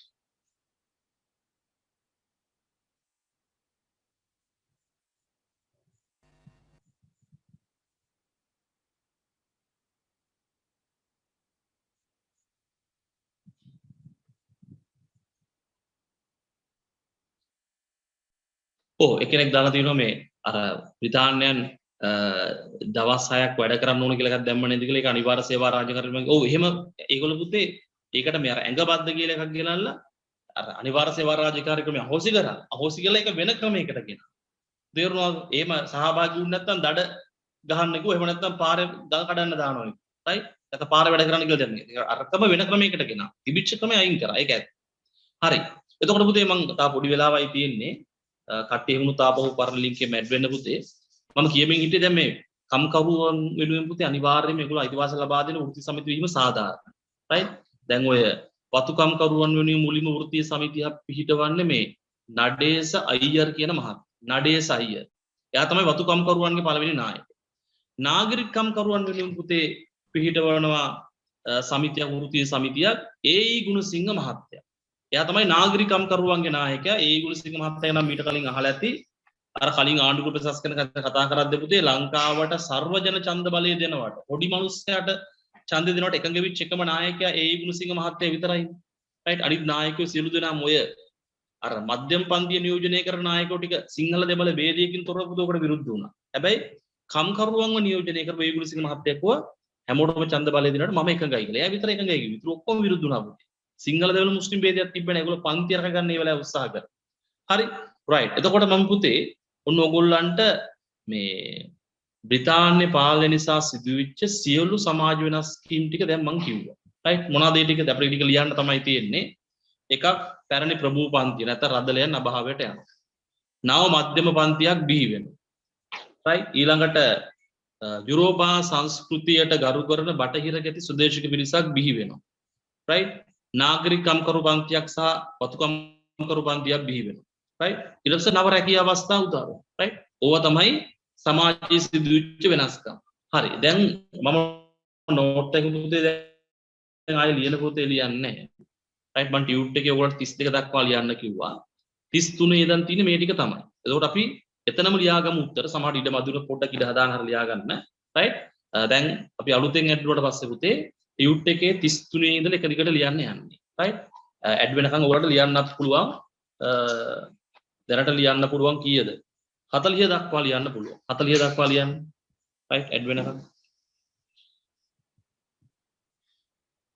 හරි පුතේ. අපි පටන් තව දෙන්නෙක් විතර ඇති නේද? ඒගොල්ලෝ ඇඩ් වෙයිනේ. රයිට්. දැන් පුතේ මම කියමින් හිටියේ මේ බ්‍රිතාන්‍ය පාලනය නිසා ලංකාවේ සමාජ සිදුවෙච්ච වෙනස්කම්. මට එක දෙයක් කියන්න අමතක වුණා. දැන් වෘත්තීය සමිති බිහි වුණා කියනකොට මට කියන්න අමතක වුණා මේ වෘත්තීය සමිතියත් එක්ක බැඳිච්ච අනිත් දේ පටන් ගත්තේ මේ කාර්යය මොකද්ද? වැඩ වර්ජන. රයිට්. අර නාට්‍යකුත් තියෙනවා මනරංජන වැඩ වර්ජන කියලා. ඒවා නාට්‍ය වල විතරයි මනරංජන. නැත් අපිට නම් වැඩ වර්ජන මේ කොහෙත්ම මනරංජන නෑ නේද? රයිට්. මොනවාද බලමු වැඩ වර්ජන එක සිදුවෙච්ච මේක දාලා තියෙනවා. මුද්‍රණ කම්කරු වැඩ වර්ජනය. කොළඹ රෙදි සෝදන්නන්ගේ වැඩ වර්ජනය. කරත්තකරුවන්ගේ වැඩ වර්ජනය. රයිට්. එතකොට පුතේ වැඩ වර්ජන කියන දෙයක් 1815 කලින් මේ රටේ සමාජය තුල තිබ්බේ නැහැ. අපේ තිබිච්ච සාම්ප්‍රදායික සමාජ ක්‍රමය තුල පුතේ කම්කරු හිටියෙත් නැහැ, වැඩ වර්ජන තිබ්බෙත් නැහැ, වෘත්තීය සමිති තිබ්බෙත් නැහැ. හරි. හැබැයි දැන් බ්‍රිතාන්‍යයන් හදලා ගිය සිස්ටම් එක තුල පුතේ රයිට් වෘත්තීය සමිතිත් තියෙනවා, කම්කරුවොත් ඉන්නවා, වැඩ වර්ජනත් තියෙනවා. රයිට්. ඒකට අපි තාම හිතනවා දැන් තමයි හොඳ ඒ කාලේ රජ කාලේ වැඩක් නැහැ කියලා. රයිට්. රයිට්. අපි එහෙනම් ටක් ගාලා මේ ටික ලියලා ඉමු. හරිද? දැන් ටියුට් එක මම ටික දවසක් වෙනවා දාලා සමහර අයට print out ගන්න පුළුවන්කම ලැබෙන්න ඇති. රයිට්. සමහර අයට ගන්න බැරි වෙන්න ඇති. රයිට්. නමුත් පුතේ දැන් ආයි අපි නෝට් එක ලියන පොතෙත් ලියලා ටියුට් එකේ දෙකේම ලියන්න ගියොත් කාලය මදි නිසා හරි මේ ටික කොහොමද ටියුට් එකේ තමයි ලියන්න ඉන්නේ මම. හරිද? ඒ නිසා ප්‍රශ්න අංක දාලා ලියා ගන්න කාහරි ගාව ටියුට් එක නැත්නම්. හරිද? රයිට්. දැන් මම ඊළඟ පාඩමේ ටියුට් එකක් දාලා තියෙනවා. දැන් මම කොයි වෙලේ අවස්ථාවක් ලැබිච්ච ගමන් ටක් ගාලා ඒකේ print out එක අරන් තියා ගන්න. හරි? රයිට්. ඒකට ටියුට් එක කොහොමද ගන්න තරමට හරි වැදගත්. මොකද මේ පාඩම හරි දිග පාඩමක් තියෙන්නේ. ඒක ටියුට් එක අනිවාර්යයෙන්ම අත්‍යවශ්‍යයි අපිට පාඩම කරන් යන්න. හරිද? හරි. ඊළඟ පාඩම. මේකට අපි භාගයක් කරේ ටියුට් එක නැතුවනේ. හරි. 33 දැන් උත්තර ටික බලමු ටක් ගාලා. රයිට්. මම 32 දක්වා ලියන්න කියලා දින එක අපි වෙලා තිබ්බොත් සාකච්ඡා කරමු. බලමු 33. බ්‍රිතාන්‍යයන් ශ්‍රී ලංකාව අල්ලා ගන්නා විට මෙරට සිටි ආර්ථික දේශපාලන සමාජ තත්වයෙන් ඉහළ පිරිස හඳුන්වන ලද්දේ කුමන නමකින්ද? උත්තරේ දාන්න බලන්න. රයිට්. මොන නමකින්ද පුතේ බ්‍රිතාන්‍යයන් මෙරට අල්ලා ගන්නකොට ආර්ථික දේශපාලන සමාජ වශයෙන් ඉහළින් හිටපු පිරිස ඇති? නිකම්ම ප්‍රභූ පන්ති කියලා කිව්වොත් හරියන්නේ නැහැ. රයිට්. එහෙනම් රදලයන් කියලා දැම්මොත් තමයි පුතේ උකට වඩා නිවැරදි උත්තර. එහෙම නැත්නම් පැරණි ප්‍රභූ පන්ති කියලා දැම්මත් කමක් නැහැ. රයිට්. ඔව් පැරණි ප්‍රභූ පන්ති කිව්වොත් කමක් නිකම් ප්‍රභූ පන්ති කියලා ලියලා දාන්න එපා. හරි. එක්ක පැරණි ප්‍රභූ පන්තිය. එහෙම නැත්නම් රදලේ. ඔය පැරණි ප්‍රභූ පන්තිය හඳුන්වපු නම තමයි පුතේ රදලේ. රයිට්. රයිට්. ඊගොඩ ඒකට උත්තරේ 33 උත්තරේ පාරම්පරික ප්‍රභූ පන්තිය. නැත්නම් පැරණි ප්‍රභූ පන්තිය වරහන් ඇතුලේ රදලේ. රදෙන් කියලා ලියවන වඩා හොඳයි රදලේ. හරි. 34 වෙනි ප්‍රශ්නේ අහලා තියෙන්නේ පුතේ බ්‍රිතාන්‍ය පාලන හේතුවෙන් ශ්‍රී ලංකාවේ සමාජයේ ඇති වූ වෙනස්කම් තුනක්. දැන් පුතේ එතන ඉඳ තියෙන නම් තුනක් ලියන්න තමයි. ඔයගොල්ලෝ පොඩි අකුරෙන් ලියලා දෙකට බෙදලා හරි ලියා ගන්න. මොකද වෙනස්කම් දෙකට වඩා තියෙනවා. තුනට වඩා තියෙනවා. අපි ඔක්කොම ලියා ගන්න ඕන. නෝට් එකක් නැති නිසා මෙතනින්ම කොමාරි ඉඳ හදාගන්න. රයිට්? මම දැක්ක උත්තර දාලා දිනවා සමහර අය. ටක් ගාලා මතක හිටින එක තමයි හැමෝටම නව මධ්‍යම පන්තියක් බිහිවීම. ඒක ටක් ගාලා මතක හිටිනවනේ. රයිට්? ඊළඟට පැරණි ප්‍රභූ පන්තිය නැත්නම් රදල පන්තිය අභාවයට පත් වී. රයිට්? ලියා ගන්න මේ දෙක මුලින් පාඩම් කරගන්න ලේසි එක. එකක් පැරණි ප්‍රභූ පන්තිය අභාවයට යෑම. නැත්නම් රදල පන්තිය අභාවයට යෑම. හරි? පැරණි ප්‍රභූ පන්තිය අභාවයට යෑම පළවෙනි වෙනස්කම. රයිට්? පිළිවෙලක් නෑ ලියන්න. රයිට්? ඕගොල්ලෝ කැමති මුල් ලියුවට කමන්නේ මම කියන විදිහට. රයිට්? පැරණි ප්‍රභූ පන්තිය අභාවයට යෑම. ඒක මත ධානය ලේසියි. ඊළඟට වැදගත්ම දේ තමයි ලොකු වෙනස සිදුුනේ පුතේ නව මධ්‍යම පන්තියක් බිහිවීම. රයිට්? ඊළඟ වෙනස විදිහට ලියා ගන්න නව මධ්‍යම පන්තියක් බිහිවීම. නව මධ්‍යම පන්තියක් බිහිවීම. හරිද? ඔව් සසිනු. ඊළඟ වැදගත්ම කරුණ තමයි දාලා තියෙන කම්කරු පන්තිය. නාගරික කම්කරු පන්තියක් සහ වතු කම්කරු පන්තියක් බිහිවීම. ඒ මම විස්තර ඇතුව දුන්නේ. ඔයගොල්ලෝ ගම කම්කරු පන්තියක් බිහිවීම කියලා කිව්වත් හරියට. හරිද? වැඩි විස්තරයක් ඔබ ලියා ගන්නකො. නාගරික කම්කරු පන්තියක් සහ වතු කම්කරු පන්තියක් බිහිවීම. රයිට්? ඒක නිකම්ම කම්කරු පන්තියක් බිහිවීම කියලා කිව්වත් නිවැරදි. රයිට්? නාගරික කම්කරු පන්තියක් හා වතු කම්කරු පන්තියක් බිහිවීම.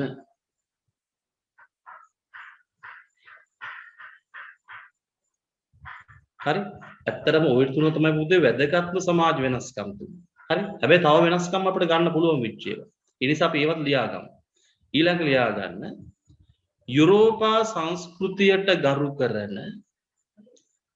යුරෝපා සංස්කෘතියට ගරු කරන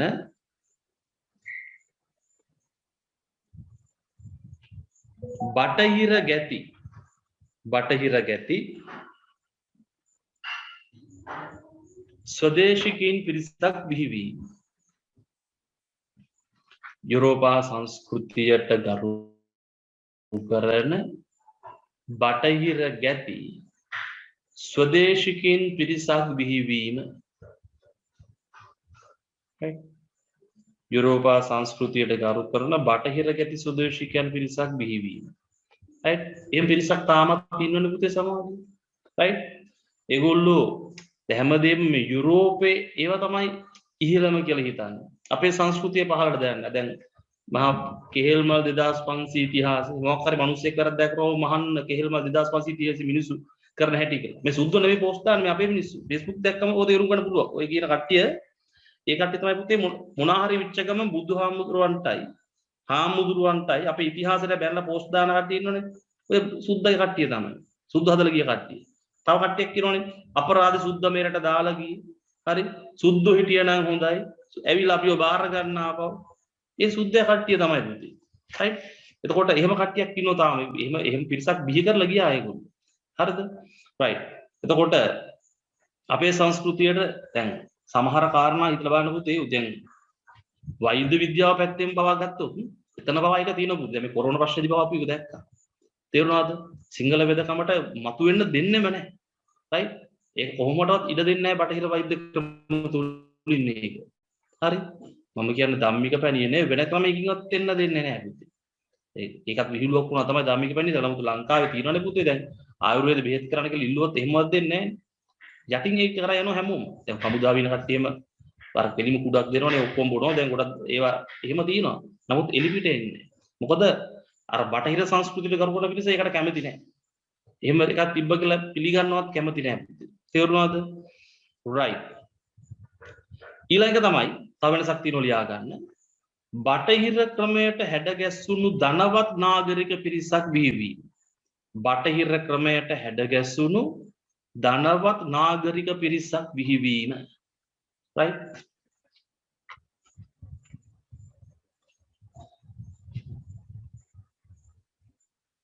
යාර කඩමුටිය සමානයි වගේ තමයි බටහිර සංස්කෘතියට ගැලපෙන කට්ටියක් ඔය තමයි මේ ලෝක කට්ටිය තමයි පුතේ හැන්දෙන් ගෑරුප්පෙන් කන්නේ දෙන්න හම්බුනාම හායි බායි ගාන්නේ රයිට් මේ ඉංග්‍රීසියෙන්ම කතා බහ කරන්නේ රයිට් බල්ලටත් ඉංග්‍රීසියෙන් කතා කරන්නේ ඒ කට්ටිය තමයි රයිට් බටහිර ක්‍රමයට එකසුණු ධනවත් නාගරික පිරිස හරි සුද්ධ හදලිය කට්ටියක් තමයි අපිට හරි ඊළඟ තව තියෙනවා පුතේ තව එකක් අපිට ලියන්න පුළුවන් තව වෙනස්කමක් බටහිර නෑ නව රැකියා අවස්ථා බිහිවීම. ඒකත් ඉඩ දිනවන කොහොමද ලියා ගන්න නව රැකියා අවස්ථා ඇතිවීම. ඒකත් බ්‍රිතාන්‍ය පාලනය නිසා සමාජ විච වෙනස්කමක් පුතේ. රයිට්? නව රැකියා අවස්ථා ඇතිවීම. දැන් රජුරුවන් කාල ලිපිකර රසාල් තිබ්බේ නෑ. මිනිඳු රසාල් තිබ්බෙත් නෑනේ. රයිට්? සුද්ධගෙන අපු රසාල් තමයි ඒවා. රයිට්?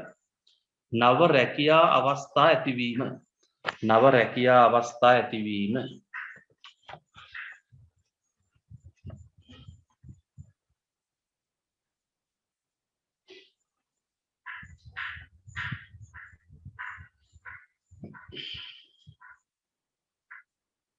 හරිනේ පුතේ හරි අපි යනවා එහෙනම් ඊළඟ ප්‍රශ්නේ බලන්න ටක් ගාලා නැත්නම් වෙලාව අපිට මදි වෙනවා අපි කීවිදි ප්‍රශ්නේද නැවතුනේ 34 35 බලමු ශ්‍රී ලංකාව තුල ධනවාදී ආර්ථිකයකට පදනම දමන ලද්දේ කුමන ප්‍රතිසංස්කරණය මගින්ද ඔව් ධනවාදී ආර්ථික අපි කලින් කතා කරා කෝල්ඩ් ප්‍රතිසංස්කරණය 1833 රයිට් වර්ෂෙත් ලියා ගන්න 1833 කෝල්ඩ් ප්‍රතිසංස්කරණය කෝල්බුක් ප්‍රතිසංස්කරණය. හරි. අපි යනවා ඊළඟ ප්‍රශ්නය බලන්න. 36. වතු වගාවත් සමග ශ්‍රී ලංකාව තුළ අලුතින් බිහි වූ ධනය උපයන මාර්ග තුනක් සඳහන් කරන්න. එතනත් පුතේ තුනට වඩා තියෙනවා ධනය උපයන මාර්ග අපි කතා කළා. ඒ කීපෙම ලියා ගන්න. මොනවාද? අරක්කු රේන්ද කටයුතු. අරක්කු රේන්ද.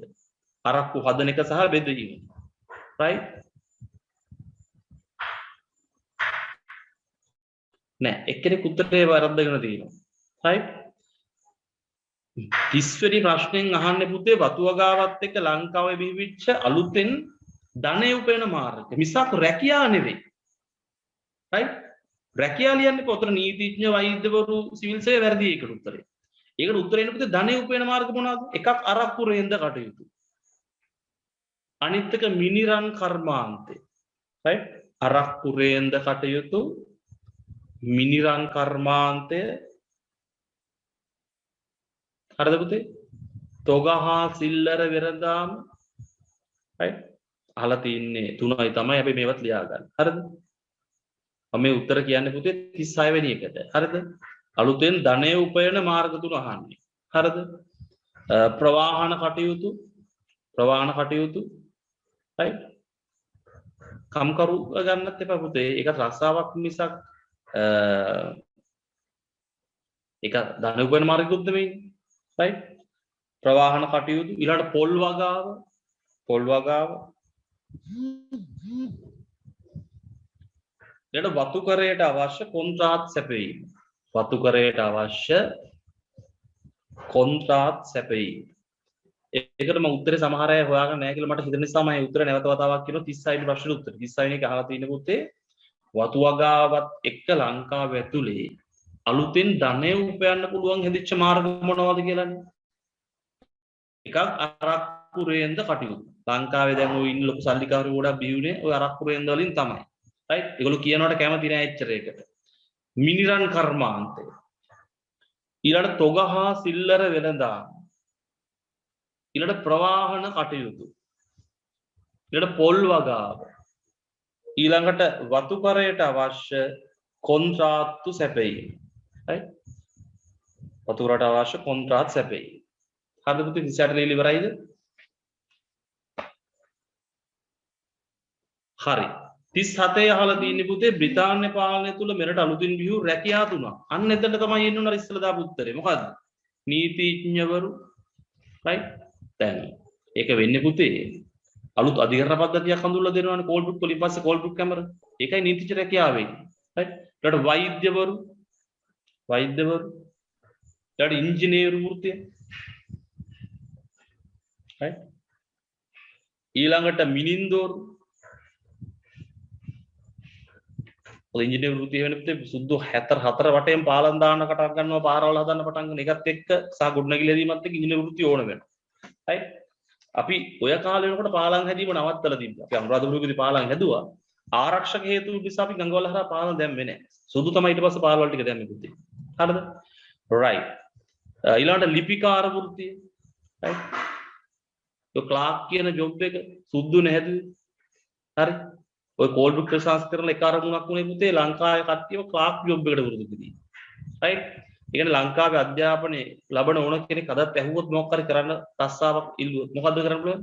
ඔෆිස් එකක මොකක් හරි වැඩක් දෙන්න කියලානේ කියන්නේ පුතේ. දැන් හිතලා බලන්න ඕන කෙනෙක්ගෙන් ඇහුවොත් රස්සාවක් නැති කෙනෙක්ගෙන් රස්සාවක් දෙන්න නැවොත් මොන වගේ රස්සාවක්ද ඔෆිස් එකක වැඩක් ඉල්ලන්නේ. තේරුණාද? ඒක එයාට බැලලා වැඩක් නැහැ. හරි? මේ අපේ අධ්‍යාපන ක්‍රමයෙන් හදන්නේ එහෙම කට්ටියක් තමයි. හරි? ඒතර අපේ අධ්‍යාපන ක්‍රමයට බැලලා දුත් නැහැ. ඒ අධ්‍යාපන ක්‍රමයේ කෝල් බුක් ඔක හැදුවේ ක්ලාක්ලා හදන්න තමයි වෙන කවුරුත් හදන්න නෙවෙයි ඔක හැදුවේ. මේ නිර්මාණශීලීව හිතලා නිර්මාණය කරන්න පුළුවන් මිනිස්සු හදන්න අධ්‍යාපනයේ කෝල් බුක් හඳුන්ලා දුන්නේ නැහැ.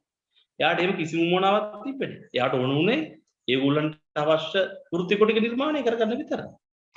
right? ප්‍රධාන වශයෙන්ම ක්ලාක්ලා. right? ඔෆිස් වල වැඩ කරන කට්ටිය. හරි? right.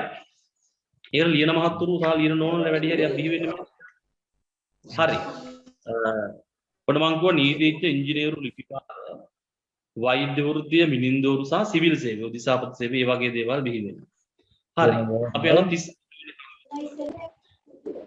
ආගන්තුකේ ඔන්න වෙලා නේද බලමු.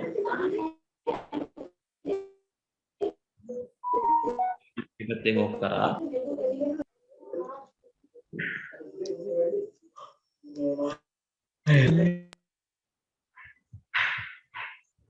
ඔගොල්ලෝ බලන්න පුතේ කාගද ඔන්නලා තියෙන්නේ කියලා මට මෙහෙම බලන්න පුළුවන් ඉතින්.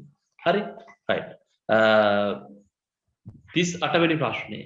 ශ්‍රී ලංකාව තුල මධ්‍යම පන්තියක් බිහිවීමට බලපෑ හේතු දෙකක් සඳහන් කරා. ලංකාව ඇතුලේ මධ්‍යම පන්තියක් බිහි වෙන්න බලපාන ලද හේතු. ලියාගන්න පුතේ පළවෙනි හේතුව තමයි අලුත් ධනෝපායන මාර්ග වලින් අලුත් ධනෝපායන මාර්ග කියන වරක්කුරේන්ද මිනින්දෝරු කටුට ඒවා. right?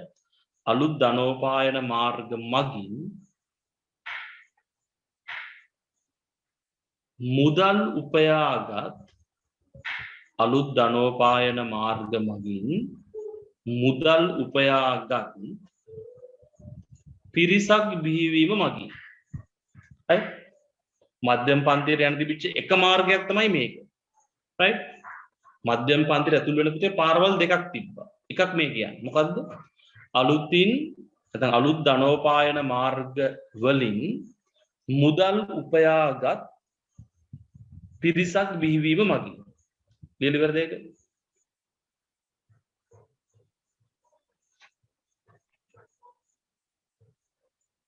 right.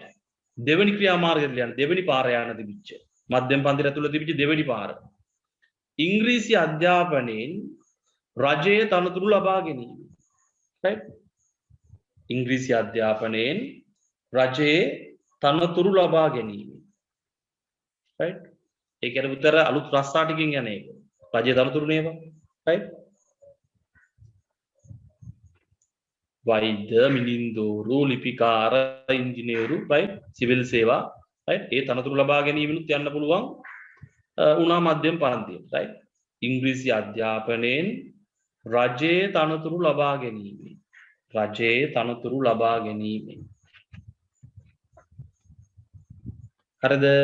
මම ආයි එක 38 වෙනි උත්තරේ කියන්නම්. එකක් අලුත් ධනෝපායන මාර්ග වලින් මුදල් උපයාගත් පිරිසක් බිහිවීම මගින්. දෙවෙනි එක ඉංග්‍රීසි අධ්‍යාපනයෙන් රජයේ තනතුරු ලබා ගැනීම. හරි. අපි යනවා 39 වෙනි ප්‍රශ්නේ එකත් පාඩම් කරලා තියා ගන්න ඕන එකක් ඔයගොල්ලෝ පුතේ. 39 වෙනි ප්‍රශ්නේ අහලා තියෙන්නේ බ්‍රිතාන්‍ය පාලනය හේතුවෙන් ශ්‍රී ලංකාව තුල බිහි වූ කම්කරු පන්ති දෙක නම් කර ඒවාට නායකත්වය ලබා දීපු දෙනාත් නම් කරන්න කියලා. right? මුලින්ම බිහි මොන කම්කරු පන්තියද? වත්තු කම්කරු පන්තිය. එයා ගන්න. වත්තු කම්කරු පන්තිය.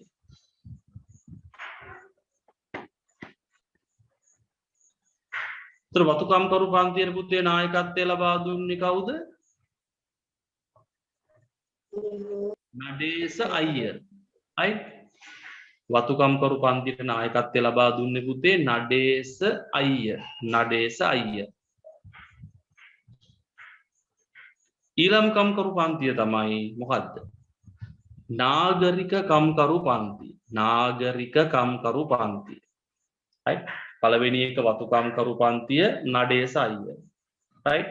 ඊළඟ එක නාගරික කම්කරු පන්තිය නායකත්වය ලබා දුන්නේ ඒ.ඊ. ගුණසිංහ මහත්මයා. ඒ.ඊ. ගුණසිංහ මහත්මයා.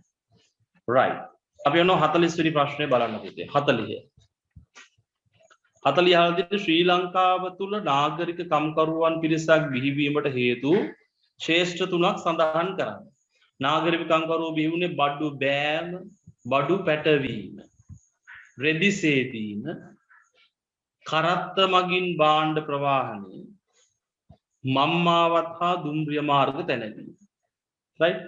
මම ආයි පාරක් කියන්නම් ඒ ශ්‍රේෂ්ඨ ටික මොනවද කියලා. බඩු බෑම, බඩු පැටවීම, රෙදි සේදීම, කරත්ත මගින් භාණ්ඩ ප්‍රවාහනය, මම්මාවත් හා දුම්රිය මාර්ග තැනවීම. ඔය ටික හරහා තමයි පුතේ නාගරිකකම් කරුවෝ බිහි වුනේ.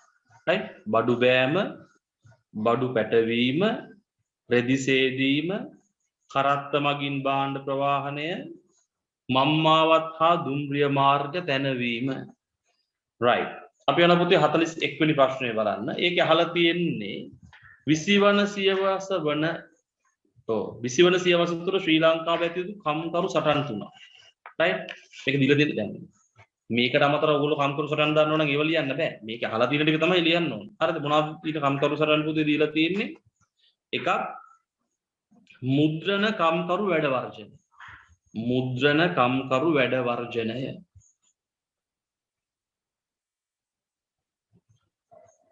ඊළඟට කොළඹ රෙදි සෝදන්නන්ගේ වැඩ වර්ජනය. එකක් මුද්‍රණ කම්කරු වැඩ වර්ජනය. අනිත් එක කොළඹ රෙදි සෝදන්නන්ගේ වැඩ වර්ජනය. ඊළඟට කරත්තකරුවන්ගේ වැඩ වර්ජනය. ඒ කාලේ පුතේ කරත්තකරුවන්ගේ වැඩ වර්ජනය කියන්නේ පුතේ නිකන් ලොරි ස්ට්‍රයික් එකක් කරාවම. හරිද? ලොරි බස් ස්ට්‍රයික් කරා වගේට තමයි කරත්තකරු ස්ට්‍රයික් කරනවා කියන්නේ. කරත්තකරුවන්ගේ වැඩ වර්ජනය. right. 42. ශ්‍රී ලංකාවේ නාගරික කම්කරුවන්ට පළමුවෙන්ම නායකත්වය ලබා දුන් පුද්ගලයා ඉස්සලත් එක්ක කතා කරන්නේ ඒ.ඊ. ගුණසිංහ මහත්මයා. ඔය ඒ.ඊ. ගුණසිංහ මහත්මයාගේ ප්‍රතිමාවක් තියෙනවා පුතේ කොළඹ බස් ස්ටෑන්ඩ් එක ගාව. right? සිටි බස් ස්ටෑන්ඩ් එක ගාව ගුණසිංහපුරට හැරෙන එයාගේ නමින් තියෙන ගුණසිංහපුර කියලා එතනම තියෙන ප්‍රතිමාවක්. අර මිටියක් අතින් ගත්තු right කම්කරු නායකයා යන්නේ ඒ.ඊ. ගුණසිංහ මහත්තයා. right? හරි. ඔන්න පුතේ අපි ලිව්වා 42කට උත්තර 43 වතුකම් කරුවන් අතර වෘත්තීය සංගම් පිටු නායකත්ව වතුකම් කරුවන්ට නායකත්වය ලබා දුන්නේ පුතේ නඩේස අයියර්. නඩේස අයියර් මහත්මයා. හරිද? හරි. දැන් පුතේ අපිට බලන්න තියෙන්නේ අපි සමාජ වෙනස් වීම ගැන කතා කරා. right? අපි දැන් කතා කරන්න යන්නේ මේ බ්‍රිතාන්‍ය පාලනය නිසා අපේ රටේ සංස්කෘතිය මොන වගේ විදිහටද වෙනස් වුනේ කියන කාරණා. සංස්කෘතිය වෙනස් වෙච්ච දේ පුතේ. right? දැන් සංස්කෘතිය කියන දේ පුතේ දැන් ලොකුවට නිර්වචනය වෙන කතාවක් කෙටියෙන් කිව්වොත් සංස්කෘතිය කියලා කියන්නේ පුතේ අපි කන බොන විදිය, අඳින පළඳින විදිය, සිරිත් නුවිරිත්. right? රටකින් රටකට පුතේ සංස්කෘතිය වෙනස්. අපේ සංස්කෘතිය නෙවෙයි අපිට ආසන්න රට වෙච්ච ඉන්දියාවේ පවා තියෙන්නේ. ඉන්දියාවේ සංස්කෘතිය නෙවෙයි පුතේ යුරෝපයේදී. යුරෝපයේ සංස්කෘතිය නෙවෙයි පුතේ අප්‍රිකාවේදී. ඒ රටට ආවේනික වෙච්ච සංස්කෘතියක් තියෙනවා. උදේ අපේ රටෙත් පුතේ අවුරුදු 2500ක් තිස්සේ බුදුදහමත් එක්ක ගොඩනැගිච්ච සංස්කෘතියක් මේ රටේ තිබ්බා. අපේම සංස්කෘති පද්ධතියක් අපිට තිබ්බා. හරිද? ඒතර ඒ සංස්කෘතිය බ්‍රිතාන්‍ය පාලනය නිසා පුතේ පැහැදිලිවම වෙනස් වෙනවා. right? අපි ඉගෙන ගන්න යන්නේ මොන වගේ වෙනස්කම්ද මේ සංස්කෘතියේ සිද්ධ වුනේ කියන කාරණේ. right? එකක් තමයි පුතේ මේ බටහිර සංස්කෘතියට ගරු කරන පිරිසක් අපේ සමාජය තුල බිහි වෙනවා. right? බටහිර සංස්කෘතියට ගරු කරන පිරිසක්. right? දැන් අපේ සංස්කෘතියේ තියෙද්දී ඊට වඩා බටහිර සංස්කෘතිය උසස් කළ දෙන පිරිසක් පුතේ බිහි වෙනවා. ඒ බ්‍රිතාන්‍ය පාලනය නිසා. තේරුණාද? ඊළඟ එක තමයි ඉංග්‍රීසි භාෂා උගත් පිරිසක් සමාජයට එකතු වෙයි. ඒකත් වෙනම සංස්කෘතිය විචාංගයක් තමයි. භාෂාවේ වෙනසක් සිද්ධ වෙන දැන්. භාෂාව සංස්කෘතියයි තියෙන්නේ. ඉංග්‍රීසි භාෂාව කතා කරන උගතුන් පිරිසක් මේ සමාජයට ඇතුළු වීම බ්‍රිතාන්‍ය පාලනය නිසා ඇතිවෙච්ච සංස්කෘතිමය වෙනසක් පුතේ. right? ඊළඟ බටහිර විලාසිතා, ආහාර, ඇඳුම්, ගෘහ නිර්මාණ මේ සියල්ල පුතේ අපේ සංස්කෘතියට එකතු වෙනවා. right? මේ අවුරුදු 133ක බ්‍රිතාන්‍ය පාලනය නිසා. තේරුණාද? දැන් ඒ වෙනස්කම් ගැන අපි පස්සේ කතා කරමු. ඒ වෙනස්කම් කොහොමද අපි සමාජයට ආවේ කියලා දැනගන්න එපා. දැන් මේ බටහිර සංස්කෘතියට ගරු කරන පිරිසක් අපේ සමාජයේ බිහි වුණේ කොහොමද? right? ඉංග්‍රීසි කතා කරන උගත් පිරිසක් අපේ සමාජයට එකතු වුණේ කොහොමද? මේ කියන විලාසිතා, ඇඳුම් පැළඳුම්, right? ඒ සිතුම් පැතුම් අපේ සමාජයට ආවේ කොහොමද? කොහොමද මේ බටහිර සංස්කෘතිය අපේ සංස්කෘතිය ඇතුළට ආවේ? ඒකත් පුතේ සිද්ධ වෙන්නේ කෝල්බ්රුක් ප්‍රතිසංස්කරණ වලින් පස්සේ තමයි පුතේ. කෝල්බ්රුක් ප්‍රතිසංස්කරණ වලින් සිදු කරපු අධ්‍යාපන ප්‍රතිසංස්කරණ එක අරමුණක් උනේ පුතේ පැහැදිලිවම ඒගොල්ලන්ගේ සංස්කෘතිය අපිට බලෙන් එන්නත් කිරීම. තේරුණාද? එතකොට කෝල්බ්රුක් අධ්‍යාපන ක්‍රමයේ ගේන්නේ පුතේ ඒගොල්ලන්ගේ සංස්කෘතිය අපිට හුරු කරවන්න. දැන් මේ අධ්‍යාපන ක්‍රමයෙන් ඒ කියන්නේ අදටත් බටහිරින් කියන දේ අපි ඉහළින්ම පිළිගන්නේ. අපේ දේශීය දේවල් පොඩක් පැත්තකින් තියන්නේ. තේරුණාද? මොකද මේ තාම තියෙන අධ්‍යාපන ක්‍රමය තමයි. right? මේ අධ්‍යාපන ක්‍රමය තුල පුතේ තාමත් ලොකු වෙනසක් නැහැ. අපි බටහිර සංස්කෘතියට ගරු කිරීම කියන තාමත් වැඩි. තාමත් හිතන් ඉන්නේ බහුතරයක් ඒ කියන්නේ. ඒ සංස්කෘතිය උසස් අපේ සංස්කෘතිය පහත් කියලා මට හිතන් ඉන්නේ පුතේ. තේරුණාද? right. එතකොට මේක අපිට පෙව්වේ කොහොමද? එකක් පුතේ අධ්‍යාපනය මගින්. right? මිෂනාරි සහ රජය පාසල් මගින් පුතේ ඒවෙන් තමයි පුතේ අපේ මිනිස්සුන්ට බටහිර සංස්කෘතිය පුරුදු කරේ. ඒගොල්ලන්ගේ ආගම්, ඒගොල්ලෝ කන බොන විදිය, right? ඒගොල්ලන්ගේ සිතුම් පැතුම් මේ සියල්ල අපිට පුරුදුනේ පුතේ මිෂනාරි පාසල් හරහා. right? ඊළඟට පුතේ තව අපේ සංස්කෘතියට මේ දැන් අපේ සංස්කෘතියට බටහිර සංස්කෘතිය අපි විදිහට මම කියන්නේ එකක් අපේ පාසල් වලින් ආවා. අනිත් එක අපේ සමහර අය කියන්නේ පුතේ පිටරටවල ඉගෙන ගන්න. ඒතර ඒගොල්ලෝ එහෙ ඉගෙනගෙන මෙහෙට එන්නේ සංස්කෘති සුද්ධ වෙලා ඉන්න කෙලින්ම කට්ටිය කවුරු සුද්ධ වෙලා. ඒතර ඒගොල්ලෝ හරහා අපේ සංස්කෘතියට බටහිර සංස්කෘතිය එකතු වුණා. දැන් ඒගොල්ලෝ ඇවිල්ලා ටයි කෝඩ් දාලා right අර පයිප් එකක් කටේ ගහගෙන එහෙම යනකොට අපේ කට මෙන්න මේක තමයි නියම සංස්කෘතිය එහෙන් ගෙන අපි කියලා right ඒගොල්ලෝ පාටි දානකොට right ඒගොල්ලෝ කවසර ක්ලබ් යනකොට ඒක තමයි නියම සංස්කෘතිය. දැන් ඒගොල්ලෝ හරහා අපිට ආව පුතේ සංස්කෘතිය right ඊළඟට පුතේ අපිට සංස්කෘතිය ආපු තව විදිහක් තමයි බටහිර සංස්කෘතිය අපිට තව විදිහක් තමයි වතු වගාව සඳහා මෙරට පැමිණි යුරෝපා ජාතීන් මගින්. ඔව් දැන් වතු වගාවට ආපු යුරෝපා ජාතීන් පුතේ ලංකාවේ පදිංචි වෙලා හිටියන්නේ. ඒගොල්ලෝ වෙනුවෙන් තමයි පුතේ ඔය මුලින්ම ඔය සමාජ ශාලා ඔය ක්ලබ් කියන දේවල් හැදුවේ.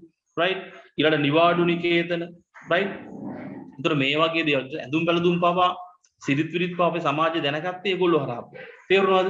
එතකොට මේ විදිහට ඊට පස්සේ ඒගොල්ලෝ මොන හරි දෙයක් හැදුවා නම් පුතේ ලංකාව ඇතුලේ ඒගොල්ලෝ නිවසක් හැදුවා නම් හැදුවේ ඒගොල්ලන්ගේ ගෘහ නිර්මාණ ශිල්පය. ඒතර ඒ ගෘහ නිර්මාණ ශිල්පයක් තා දැන් ඔය කියන්නේ පුතේ නුවරට අපි පුංචි එංගලන්තය කියලා. ඒ දේශගුණයෙන් හින්දා විතරක්ම නෙවෙයි. එහෙ තියෙන ගෘහ නිර්මාණ ශිල්පයක් ඒ වගේ. තේරුණාද? මේ බ්‍රිතාන්‍ය දින ගෘහ නිර්මාණ ශිල්පෙට එතන තියෙන්නේ. ඒතර ආහාර පාන, ඇඳුම් පැළඳුම්, right? එතකොට ඒ සියල්ල පුතේ අපිට එනවා මේ බ්‍රිතාන්‍ය පාලනයේ උරුමයන් විදිහට පුතේ. right? ඒක ආපු ක්‍රම තුන තමයි මම කියමින් හිටියේ. මොකද්ද? එකක් පාසල් වලින් ආවා. අනිත් එක පුතේ විදේශගත විචයකින් ආවා. අධ්‍යාපනය ඉගෙන ගන්නකොට සංස්කෘතියත් අරන් තමයි මෙහෙට ආවේ. අනිත් එක තමයි වතුවගාවට ආව පිරිස හරහා ආවා. ඔය ක්‍රිකට් උනත් එහෙමනේ පුතේ. right? ඒ වතුවගාවට ඍතුච කට්ටිය හරහා තමයි ක්‍රිකට් ක්‍රීඩාව අපිට ආවෙත් පුතේ. right? ඒකත් බටහිරින් තුච්ච දෙයක් තමයි. right? හරි. එතකොට පුතේ අපි ඉතුරු ටික පොඩ්ඩක් සාකච්ඡා කරමු. මට හිතෙනවා දැන් අපි සම්පූර්ණ විනාඩි ගාන ගියොත් එහෙම අන්තිම විනාඩි 10ක් ඉතුරුලා කට් වෙයි. ඒ නිසා විනාඩි 40 යන්න කලින් කට් වෙලා ආපහු වැඩ් වෙමු. හරි. එතකොට අපිට 9 මාර වෙනකම් ගානට කරන්න පුළුවන්. හරිද? 72ක් එනවා 72ම ටක් ගාලා වැඩ් වෙමු.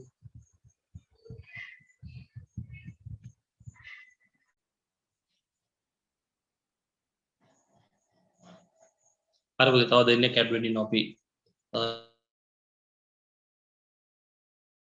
එතකම්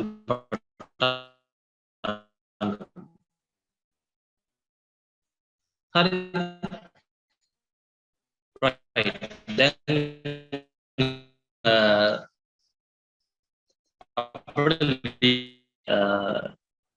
දැන් අපි ආයි කියමු. දැන් පුතේ ඒ කරුණු ටික මම පස්සේ දෙන්නම් ලියන්න. මොකද මේ අපිට ටක් ගාලා ඉවර කරන්න ඕන මේ පාඩමේ අන්තිම ටික. අපි දැන් කතා කරන්න යන්නේ මේ බ්‍රිතාන්‍ය පාලනය නිසා අපිට ලැබිච්ච යහපත් දේවල් තියෙනවද? සහ යහපත් නොවන දේවල් තියෙනවා නම් මොනවද ඒ කියන්නේ. right? ඕනම දෙයක පුතේ මේ සම්පූර්ණ නරකත් නෑ සම්පූර්ණ හොදත් නෑ කියන ඒ වගේ තමයි බ්‍රිතාන්‍ය පාලනය. right? බ්‍රිතාන්‍යයන් අවුරුදු 133ක් මේ රට පාලනය කරනවා.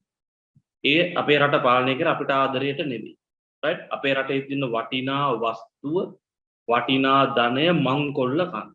right? අපේ රටෙන් පුදුමාකාර ලාභයක් පුතේ බ්‍රිතාන්‍යයන් ගත්තේ. right? ඔය බ්‍රිතාන්‍ය බොහොම ලස්සනට තියෙන පාරවල් වල ගොඩනැගිලි වල අපේ සල්ලි තියෙනවා. right?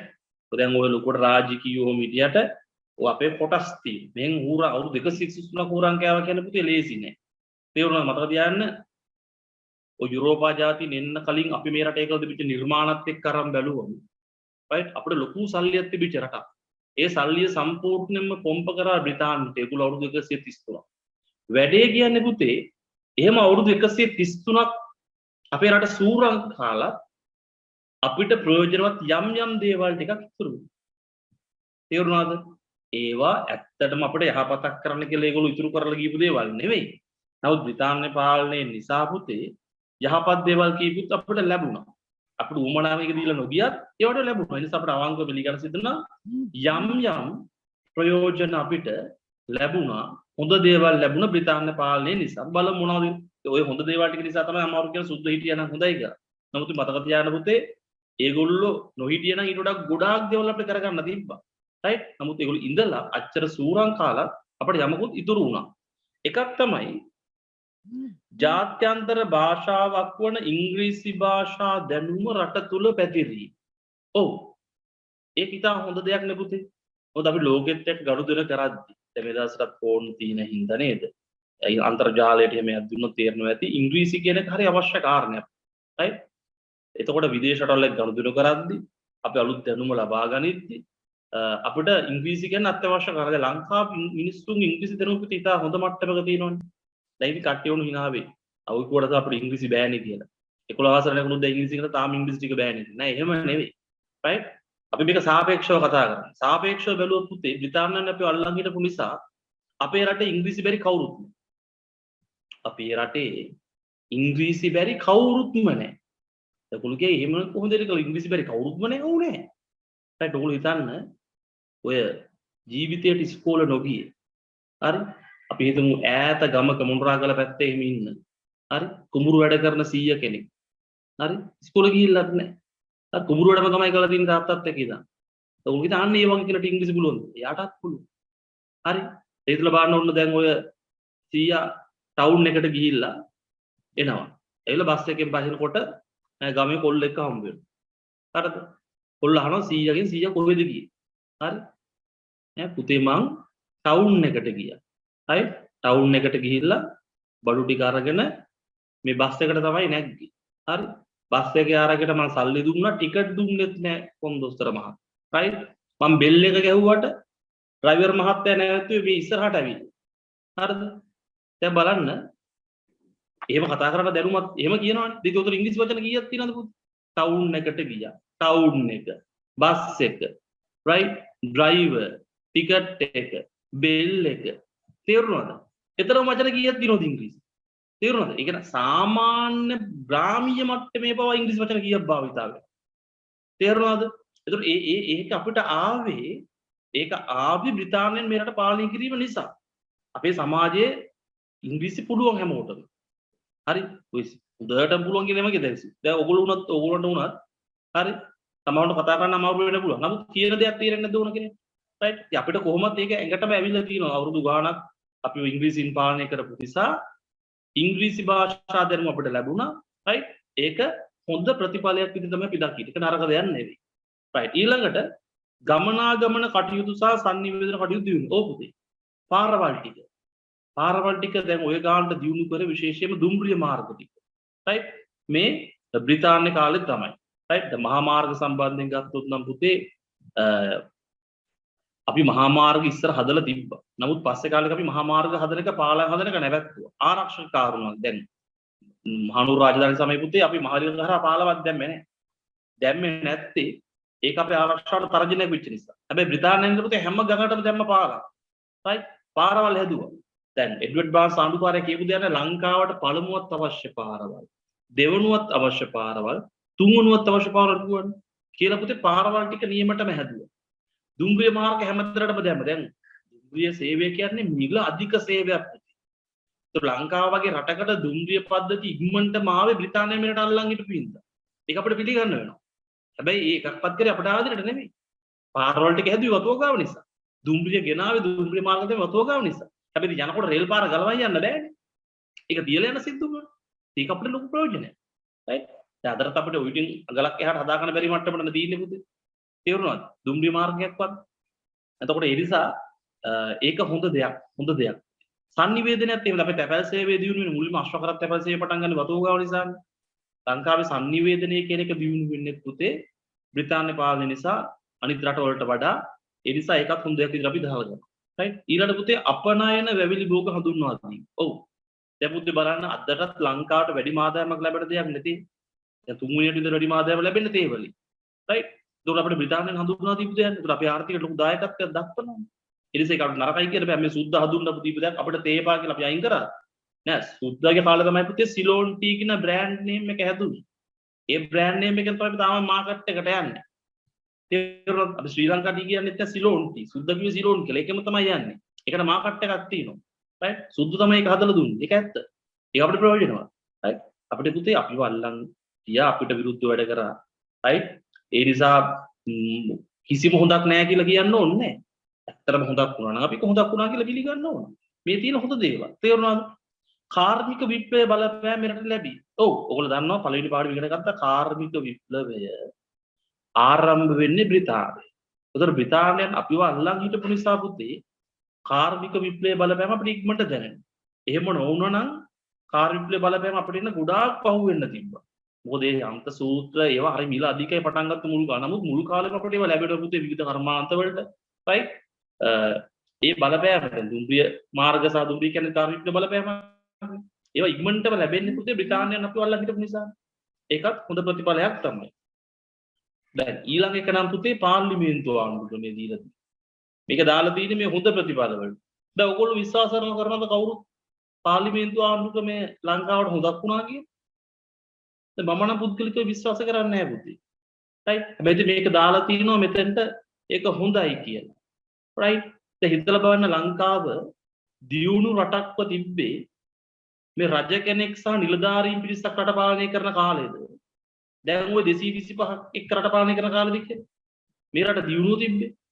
දැන් රජ කාලෙම දැන් මහා මේ දැන් අපි ගත්තොත් පුතේ පරාක්‍රම සමුද්‍රයේ කලාවැව වගේ මහා වැව් හැදුවේ. ඒ ලොකු ප්‍රොජෙක්ට් කර ජේතවනාරාම වගේ ලෝකේ මේ ගඩොල් හද උසම කොට නැගිල්ල හැදුවේ. ඒවා ධනවත් රටකට කරන්න පුළුවන් වැඩ පුතේ. දුප්පත් රටකට කරන්න පුළුවන් වැඩක් නෙවෙයි. අපි ඒ කාලේ ධනවත් රටක්. ඔය වාරි කර්මාන්තික දුප්පත් රටකට කරන්න බෑ.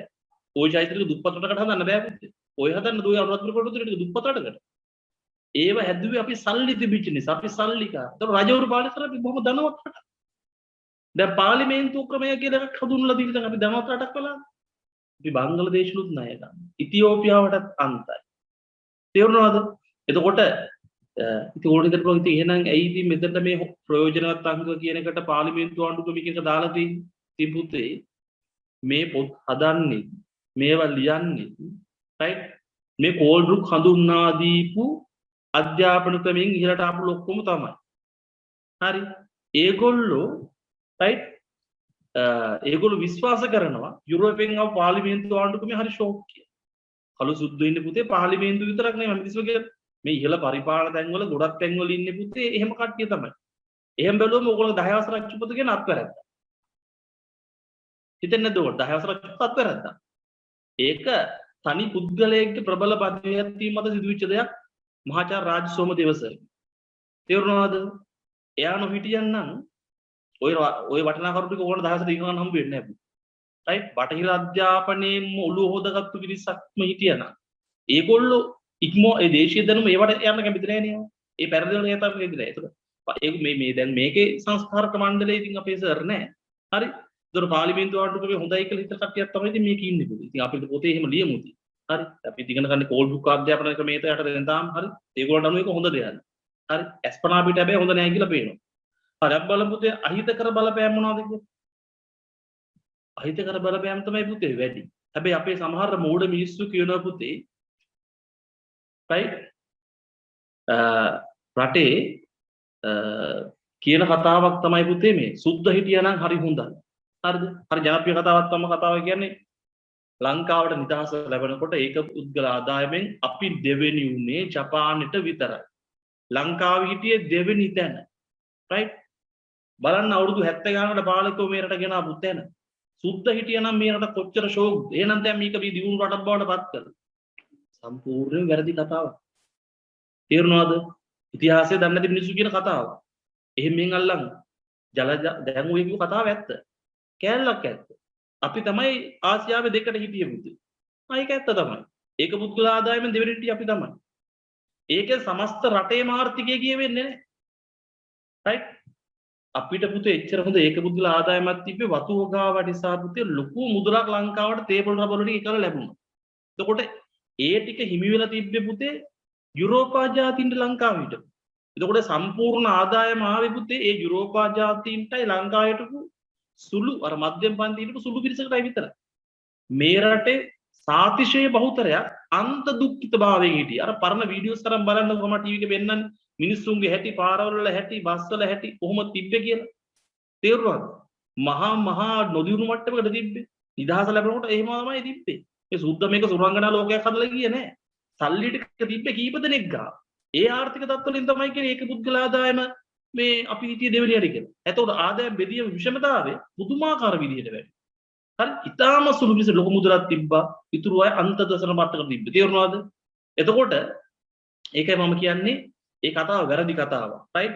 සුද්ධ අච්චර හුරංගාට පස්සේ මේ සුරසපදීප රටක් ඉතුරු කරලා යන විදියක් නෑ කොහොමද? තේරුණාද? රටක් බලමු මොනවද මේ ඒගොල්ලෝ නිසා අපිට සිදුවෙච්ච නරක දේවල් මේකේ දාලා තියෙනවා. right? යහපත් නොවන ප්‍රතිඵල. එකක් තමයි බටහිර සංස්කෘතික අංග රට තුළ පැතිරීම හා සාම්ප්‍රදායික සංස්කෘතික ලක්ෂණවල යම් පිරිහීමක් ඇතිවීම. ඔව්. දැන් පුතේ අපේ සාම්ප්‍රදායික අපේ සමහර ගුණධර්ම අපේ සංස්කෘතික කාරණා බිඳ වැටිලා පුතේ බටහිර සංස්කෘතික අංග ඉස්සරහට එනවා. right? ඒක බ්‍රිතාන්‍ය පාලනයේ ප්‍රතිඵලයක්. මධ්‍යසාර භාවිතේ රට පුරා ව්‍යාප්ත වීම. ඔව්. බ්‍රිතාන්‍ය ලංකාවට මේ මද්ද්‍රව්‍ය හඳුන්වා දුන්නේ පුතේ උමනාවෙන්. අපි විනාශ කරා. අපිව දුර්වල කරන්න 1818 කැරලෙන් පස්සේ තමයි ඒගොල්ලෝ තීරණය කරේ මේ මිනිස්සුන්ට මහ පුදුම ශක්තියක් තියෙන මුංග දුර්වල කරන්න ඕන කියලා. තේරුණාද? දැන් මත්පැන් කියන එකත් පුතේ දැන් ඔය සමහර යුරෝපා රටවල තියෙන සීතලත් එක්ක right ඒ මිනිස්සු හදාගත්තු පානයක් ඒක. ඒගොල්ලන්ගේ සංස්කෘතියට ඒක අනුගතයි මත්පැන්. තේරුණාද? අපි වගේ උෂ්ණාධික රටක පුතේ මත්පැන් බොනවා කියන එක ගැළපෙන වැඩක් නෙවෙයි. පේන්නද බීලා දාඩිය පෙරාගෙන පුදුම අපහසුතාවයකින් ඉන්නේ. බීලා අපහසුතාවයෙන් ඉන්නේ මොකද? මොන පහසුවෙන් ඉන්න පුළුවන් දෙයක් නම් බියුවට කමක් නැහැ කියනකොට. තේරුණාද? ඒකට අපිට ගැළපෙන දෙයක් නෙවෙයි මත්පැන්. දැන් ඕක රොබර්ට් නස්කිප් පොත අහලා තියෙන එදාහෙලද? එදාහෙලද අපි කියලා තියෙන මත්පැන් පානය පිළිකුල් කරා කියලා. තේරුණාද? දැන් මොකද වෙලා තියෙන්නේ? දැන් රට වහලා තියෙන ටිකට තියසන් ඉන්න බෑ ඔන්ලයින් ගේන්න දැන් අවස්ථාව දෙන්න හදනවා. කට්ටියට. නැත්තම් අමාරු ඉන්න කට්ටියට ගෙවල්. තේරුණාද? ඔන්න ඔය ගානට දැන් ඉතින් අපේ රට පුරා පුතේ දැන් ඒක සම්පූර්ණ ව්‍යාප්ත වෙලා ඉවරයි. තේරුණාද? right. ඊළඟ පුතේ ඉඩම් අහිමි ජනතාවක් බිහිවීම. සුද්ධ එන්න කලින් පුතේ 1815ට 1815වත් නෙමෙයි හරි අවුරුද්ද 1833. එතනින් මේ දේවල් සිද්ධ වුණේ. 1833 කලින් පුතේ මේ රටේ ඉඩම් අහිමි එක මිනිස්සෙක්වත් හිටියේ නෑ මේ රට. හැමෝටම කියලා ඉඩමක් තිබ්බා. හැබැයි දැන් කොච්චර ඉඩම් නැති මිනිස්සු ඉන්නවා. right. ඒක බ්‍රිතාන්‍ය පාලනයේ ප්‍රතිඵලයක්. අර වතු වගාවේ මංකොල්ල කාපු ඉඩම් ආයි අපිට හම්බුනේත් නෑ. ඒ නිසා මේ රටේ ඉඩම් අහිමි පිරිසක් බිහි වෙන්නේ පුතේ මේ බ්‍රිතාන්‍ය පාලනයේ ප්‍රතිඵලයක් විදියට. ඊට පුතේ සම්පෝෂිත ආර්ථික ක්‍රමයේ බිඳ වැටීම සහ දේශීය දැනුම බොහෝ සෙයින් අභාවයට යෑම. ඔව්. සම්පෝෂිත ආර්ථිකය නේද? අපි කියවනේ සුද්ධ කරලා තිබ්බේ ග්‍රාමීය සම්පෝෂිත ආර්ථිකය. අපිට අවශ්‍ය දේවල් අපි ඔක්කොම සපේ ගත්තා. දැන් මොකද වෙලා තියෙන්නේ? අපිට පුතේ පිට රටින් නැත්තම් පේනවනේ කහ වලට විච්චද කහ නවත්තපු ගමන් කහ ගිනි ගණන් ගියේ ඇයි කහ ටික පවා ගේන්නේ එහෙම පුතේ right වවන්න හදන්න පුළුවන් හැමදේම පුතේ පිටරටින් ගේන්නේ. ඒ ස්වයංපෝෂිත ආර්ථිකයක් නෙවෙයි. right? ස්වයංපෝෂිත ආර්ථිකයක් නම් හැමදේම අපිට හදන්න පුළුවන්කම තියෙනවා. ඒක නරක දෙයක් අපිට වෙච්ච පුතේ. සම්පෝෂිත ආර්ථිකයක් තිබ්බනම් මේ වගේ කොවිඩ් වගේ ප්‍රශ්නකෙදී හරි වටිනවා පුතේ අරට.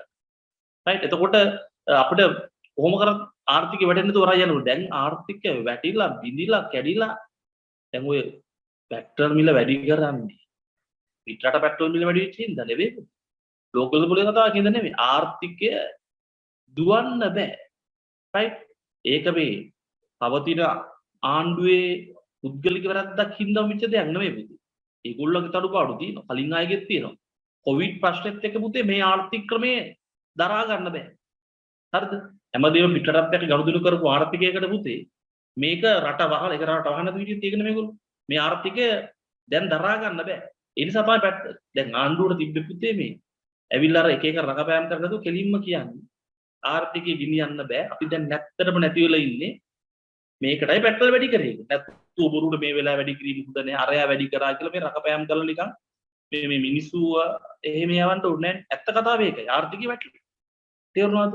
හරි. එතකොට පුතේ දේශීය දැනුම බොහෝ සෙයින් අභාව වෙනවා. ඔව්. දේශීය දැනුම කියන එක පුතේ නැතුවට අපේ හෙළ වෙදකම නැති වෙච්ච එක මහා අපරාධයක් නේ පුතේ. right? ඉස්සර පුතේ දැන් බලන්න දැන් වෛද්‍යවරු ගත්තම අතට එක දොස්තර කෙනෙක්. ඔළුවට තව එක්කෙනෙක්. කකුලට තව එක්කෙනෙක්. දත් වලට තව එක්කෙනෙක්. ඇස් වලට කන් වලට තව එක්කෙනෙක්. ඉස්සර අපේ වෛද්‍යවරු ඔය ඔක්කොම එක්කෙනානේ කරන්නේ. එහෙම එක එක රැයලට වෙන වෙනම වෛද්‍යවරු හිටියේ නෑනේ. දේශීය දැනුම. ඊට පස්සේ පුතේ දැන් ලෙඩක් හොයන්න ගියාම ස්කෑන් අරවද මේවා කීයක් කරන්න ඕන. ඉතින් ඉස්සර වෙදර මහතු නාඩි අල්ලලා බලන්න කියන්නේ. ඒ තමයි දේශීය දැනුම. අවුරුදු 133ක පාලනයත් එක්ක පුතේ දේශීය දැනුම නැති වුණා. right? දැන් ඉස්සර පුතේ ගංජා කියන ඖෂධයක් විදිහට භාවිතා කරා. තේරුණාද? එතකොට මොකද කරන්නේ? සුද්ධ තමයි ගංජා ලංකාවේ තහනම්. right? දැන් ඉතින් මද්ද්‍රව්‍යයට පක්ෂපාතීව කතා කිරීම. එහෙනම් පුතේ අරක්කු නීතිගත කරේ කොහොමද? සිගරට් නීතිගත වෙන්නේ කොහොමද? සිගරට් පැකට් එකේ ගහලා තියෙනවනේ පුතේ. මේ දුම්බීම පිළිකා ඇති කරයි කියලා. හැබැයි ආණ්ඩුව විකුණන්න දෙනවනේ. හැබැයි ගංජා බිව්වට කොහෙවත් පිළිකා හැදෙනවා කියලා කතාවක් නැහැ. තේරුණාද? එතකොට ගංජා තහනම් වෙලා කොහොමද සිගරට් යරක්කු නීතිගත වෙන්නේ?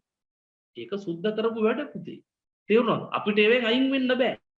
right? දැන් ගංජා කියන එක දැන් බෙහෙත් වල කොච්චර සිංහල බෙහෙත් වල right? ලෙඩ කොච්චරකට ගන්න පුළුවන් දෙයක්ද? ඖෂධයක් ඒක. තේරුණාද? දැන් අනික දැන් අපි ගංජා බොන ඒවා සාධාරණ කරන්න බෑ කොහොමද? නමුත් පුතේ දැන් මිනිස්සෙක් ගංජා බීලා ඇවිල්ලා මිනිස්සයා ගෙදර ඉන්න ගෑනු එක්කනට ගහන්නේ බඩු පොලේ ගහන්නේ නැහැ. අරක්කු බීලා ඉල්ල බඩු පොලේ ගහනවා. හැබැයි අරක්කු නීතිගත කරලා. හරි සිගරට් බීලා පිළිකා හැදෙනවා. ගංජා බීලා පිළිකා හැදෙන්න හැබැයි සිගරට් පුළුවන්. ගංජා තහනම්. අපේ තිබිච්ච යම් දැනුමක් තමයි ඒගොල්ලෝ හැංගුවා. අංගම් පොරත් එහෙමනේ පුතේ. අංගම් පොර ශිල්පයත් සුදු තහනම් කරන්නේ උඹේ ශිල්පේ අල්ලා ගන්න බැරුණා තේරුන්නේ. ඔය මුල් ඒරියාව සරණ එහෙම පෘතුගීසිල නැති වෙන්න ගිහුව අංගම් පොර වල ඉන්න අපි. right? ඒ නිසා ඒවා තහනම් කරලා දේශීය දැනුම පුතේ. වෛද්‍ය විද්‍යාව විතර නෙවෙයි තව සටන් ශිල්ප වල හැම දෙයකම දේශීය දැනුම තිබ්බා. දැන් ඒව නැහැ. දැන් අපිට අර පරණ දේ ගැන කතා කරනවා මිසක් අයි උඩට ගැනීමක් ගන්න බෑ. දැන් කුෂිකර්මාන්ති ගත්තත් ඒක දැන් පොහොර පිටරටින් ගෙන එක නවත්තලා කරගන්න විදියක් නැහැ. හැබැයි ඉස්සර ඔය ආක්‍රෝස් පටාස් දරවද මේවා ගහන්න නැතුව අපි ඔක්කොම කරන්නේ. දැන් ඒ දැනුම අපි ගාව නැහැ. ඒක අභාවයට ගිය අවුරුදු 133 දුලපු. තේරුණාද? right. ඊළඟ පුතේ ගම් සභාවැනි ප්‍රයෝජනවත් ආයතන විනාශ. ඔව් ඉස්සර දෙප පුතේ ගම් සභාවෙන් තමයි ගමේ හැමදේම හොයලා දෙන්නේ. දැන් පුතේ පළාත් සභා තියෙනවා, ප්‍රාදේශ සභා, නගර සභා 60කමාරක් තියෙනවා. ඔය ඔක්කොම ඉස්සර තනි ගම් සභාවෙන් කරා. හරි. ගමේ කටයුතු සියල්ල හොයලා බැලුවා.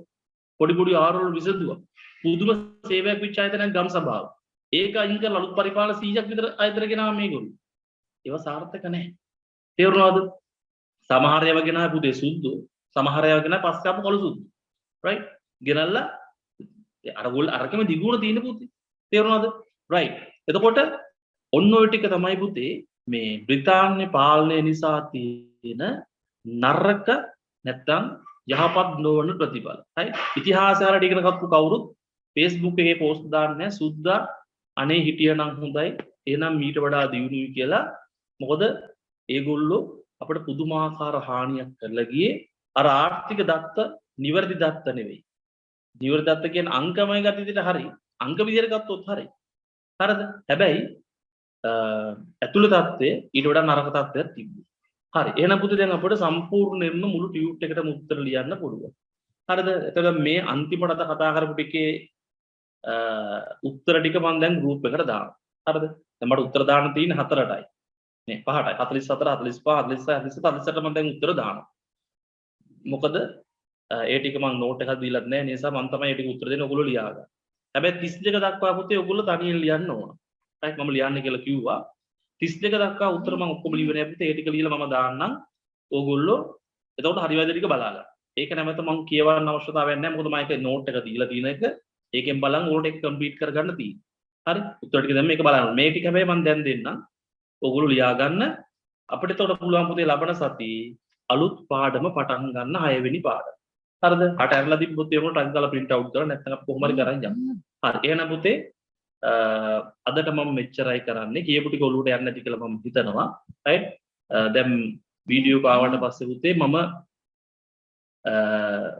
මට ඊමේල් වලින් එව්වොත් මට පුළුවන්කමක් අප්‍රයෝජනත් අංග වල සුළු කර්මාන්ත ගන්න පුළුවන්ද කියලා අහලා තිනවා. ඔව් ගන්න පුළුවන්. මම ඒක දුන්නේ නැහැ. ඒක ගුරුවත් පොතේ දින පොතේ සුළු කර්මාන්ත තිබ්බයි කියලා. ඒකත් මම ඉතින් උත්තරයට යවන්නම්. ඒක මම ඉච්චර කිව්වේ නැත්te ඒක මේ ලොකු දෙයක් ඒගොල්ලෝ කරේ නැති නිසා. නමුත් ඒක හරි. ගුරුවත් පොතේ දීලා තියෙනවා සුළු කර්මාන්තත් ඒගොල්ලෝ දියුණු කරා කියලා. ඒක ගන්න පුළුවන්. හරි. මට එව්වොත් මට ඊමේල් එකෙන් එවන්න පුතේ රෙකෝඩ් කරපු එක නා දැන් එයාත් YouTube එකට දාලා තිබ්බා. මටත් මගේ YouTube channel එකක් තියෙන පුතේ ඒකට දාලා දාන්නම්. එතකොට ආයි පාර ඕන අහන්න පුළුවන්. මම දැක්ක 80 ගණක් විතර බලලා තිබ්බා. අපේ පන්ති සායන නොවනත් බලන්න නැති සමහරට මේ කලින් එක. හරි.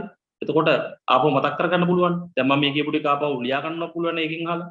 ඒ නිසා YouTube එක දාන්නම් පුතේ මම link එක දාන්නම් මට වීඩියෝ එකේ උඩට පස්සේ. හරි. එහෙනම් අදට මෙච්චරයි හැමෝටම ආයිබෝවන්. සුබ රාත්‍රියක් වේවා. මට මේ WhatsApp වලින් ගන්න ටියුට් නැති ප්‍රශ්න තිබ්බා. එක ප්‍රශ්න තිබ්බානේ. තාම විභාග සම්බන්ධයෙන් මොනවා ප්‍රශ්න වුණත් මට මේ WhatsApp වලින් ගන්න මට පුළුවන් නම් උත්තර එවන්නම්.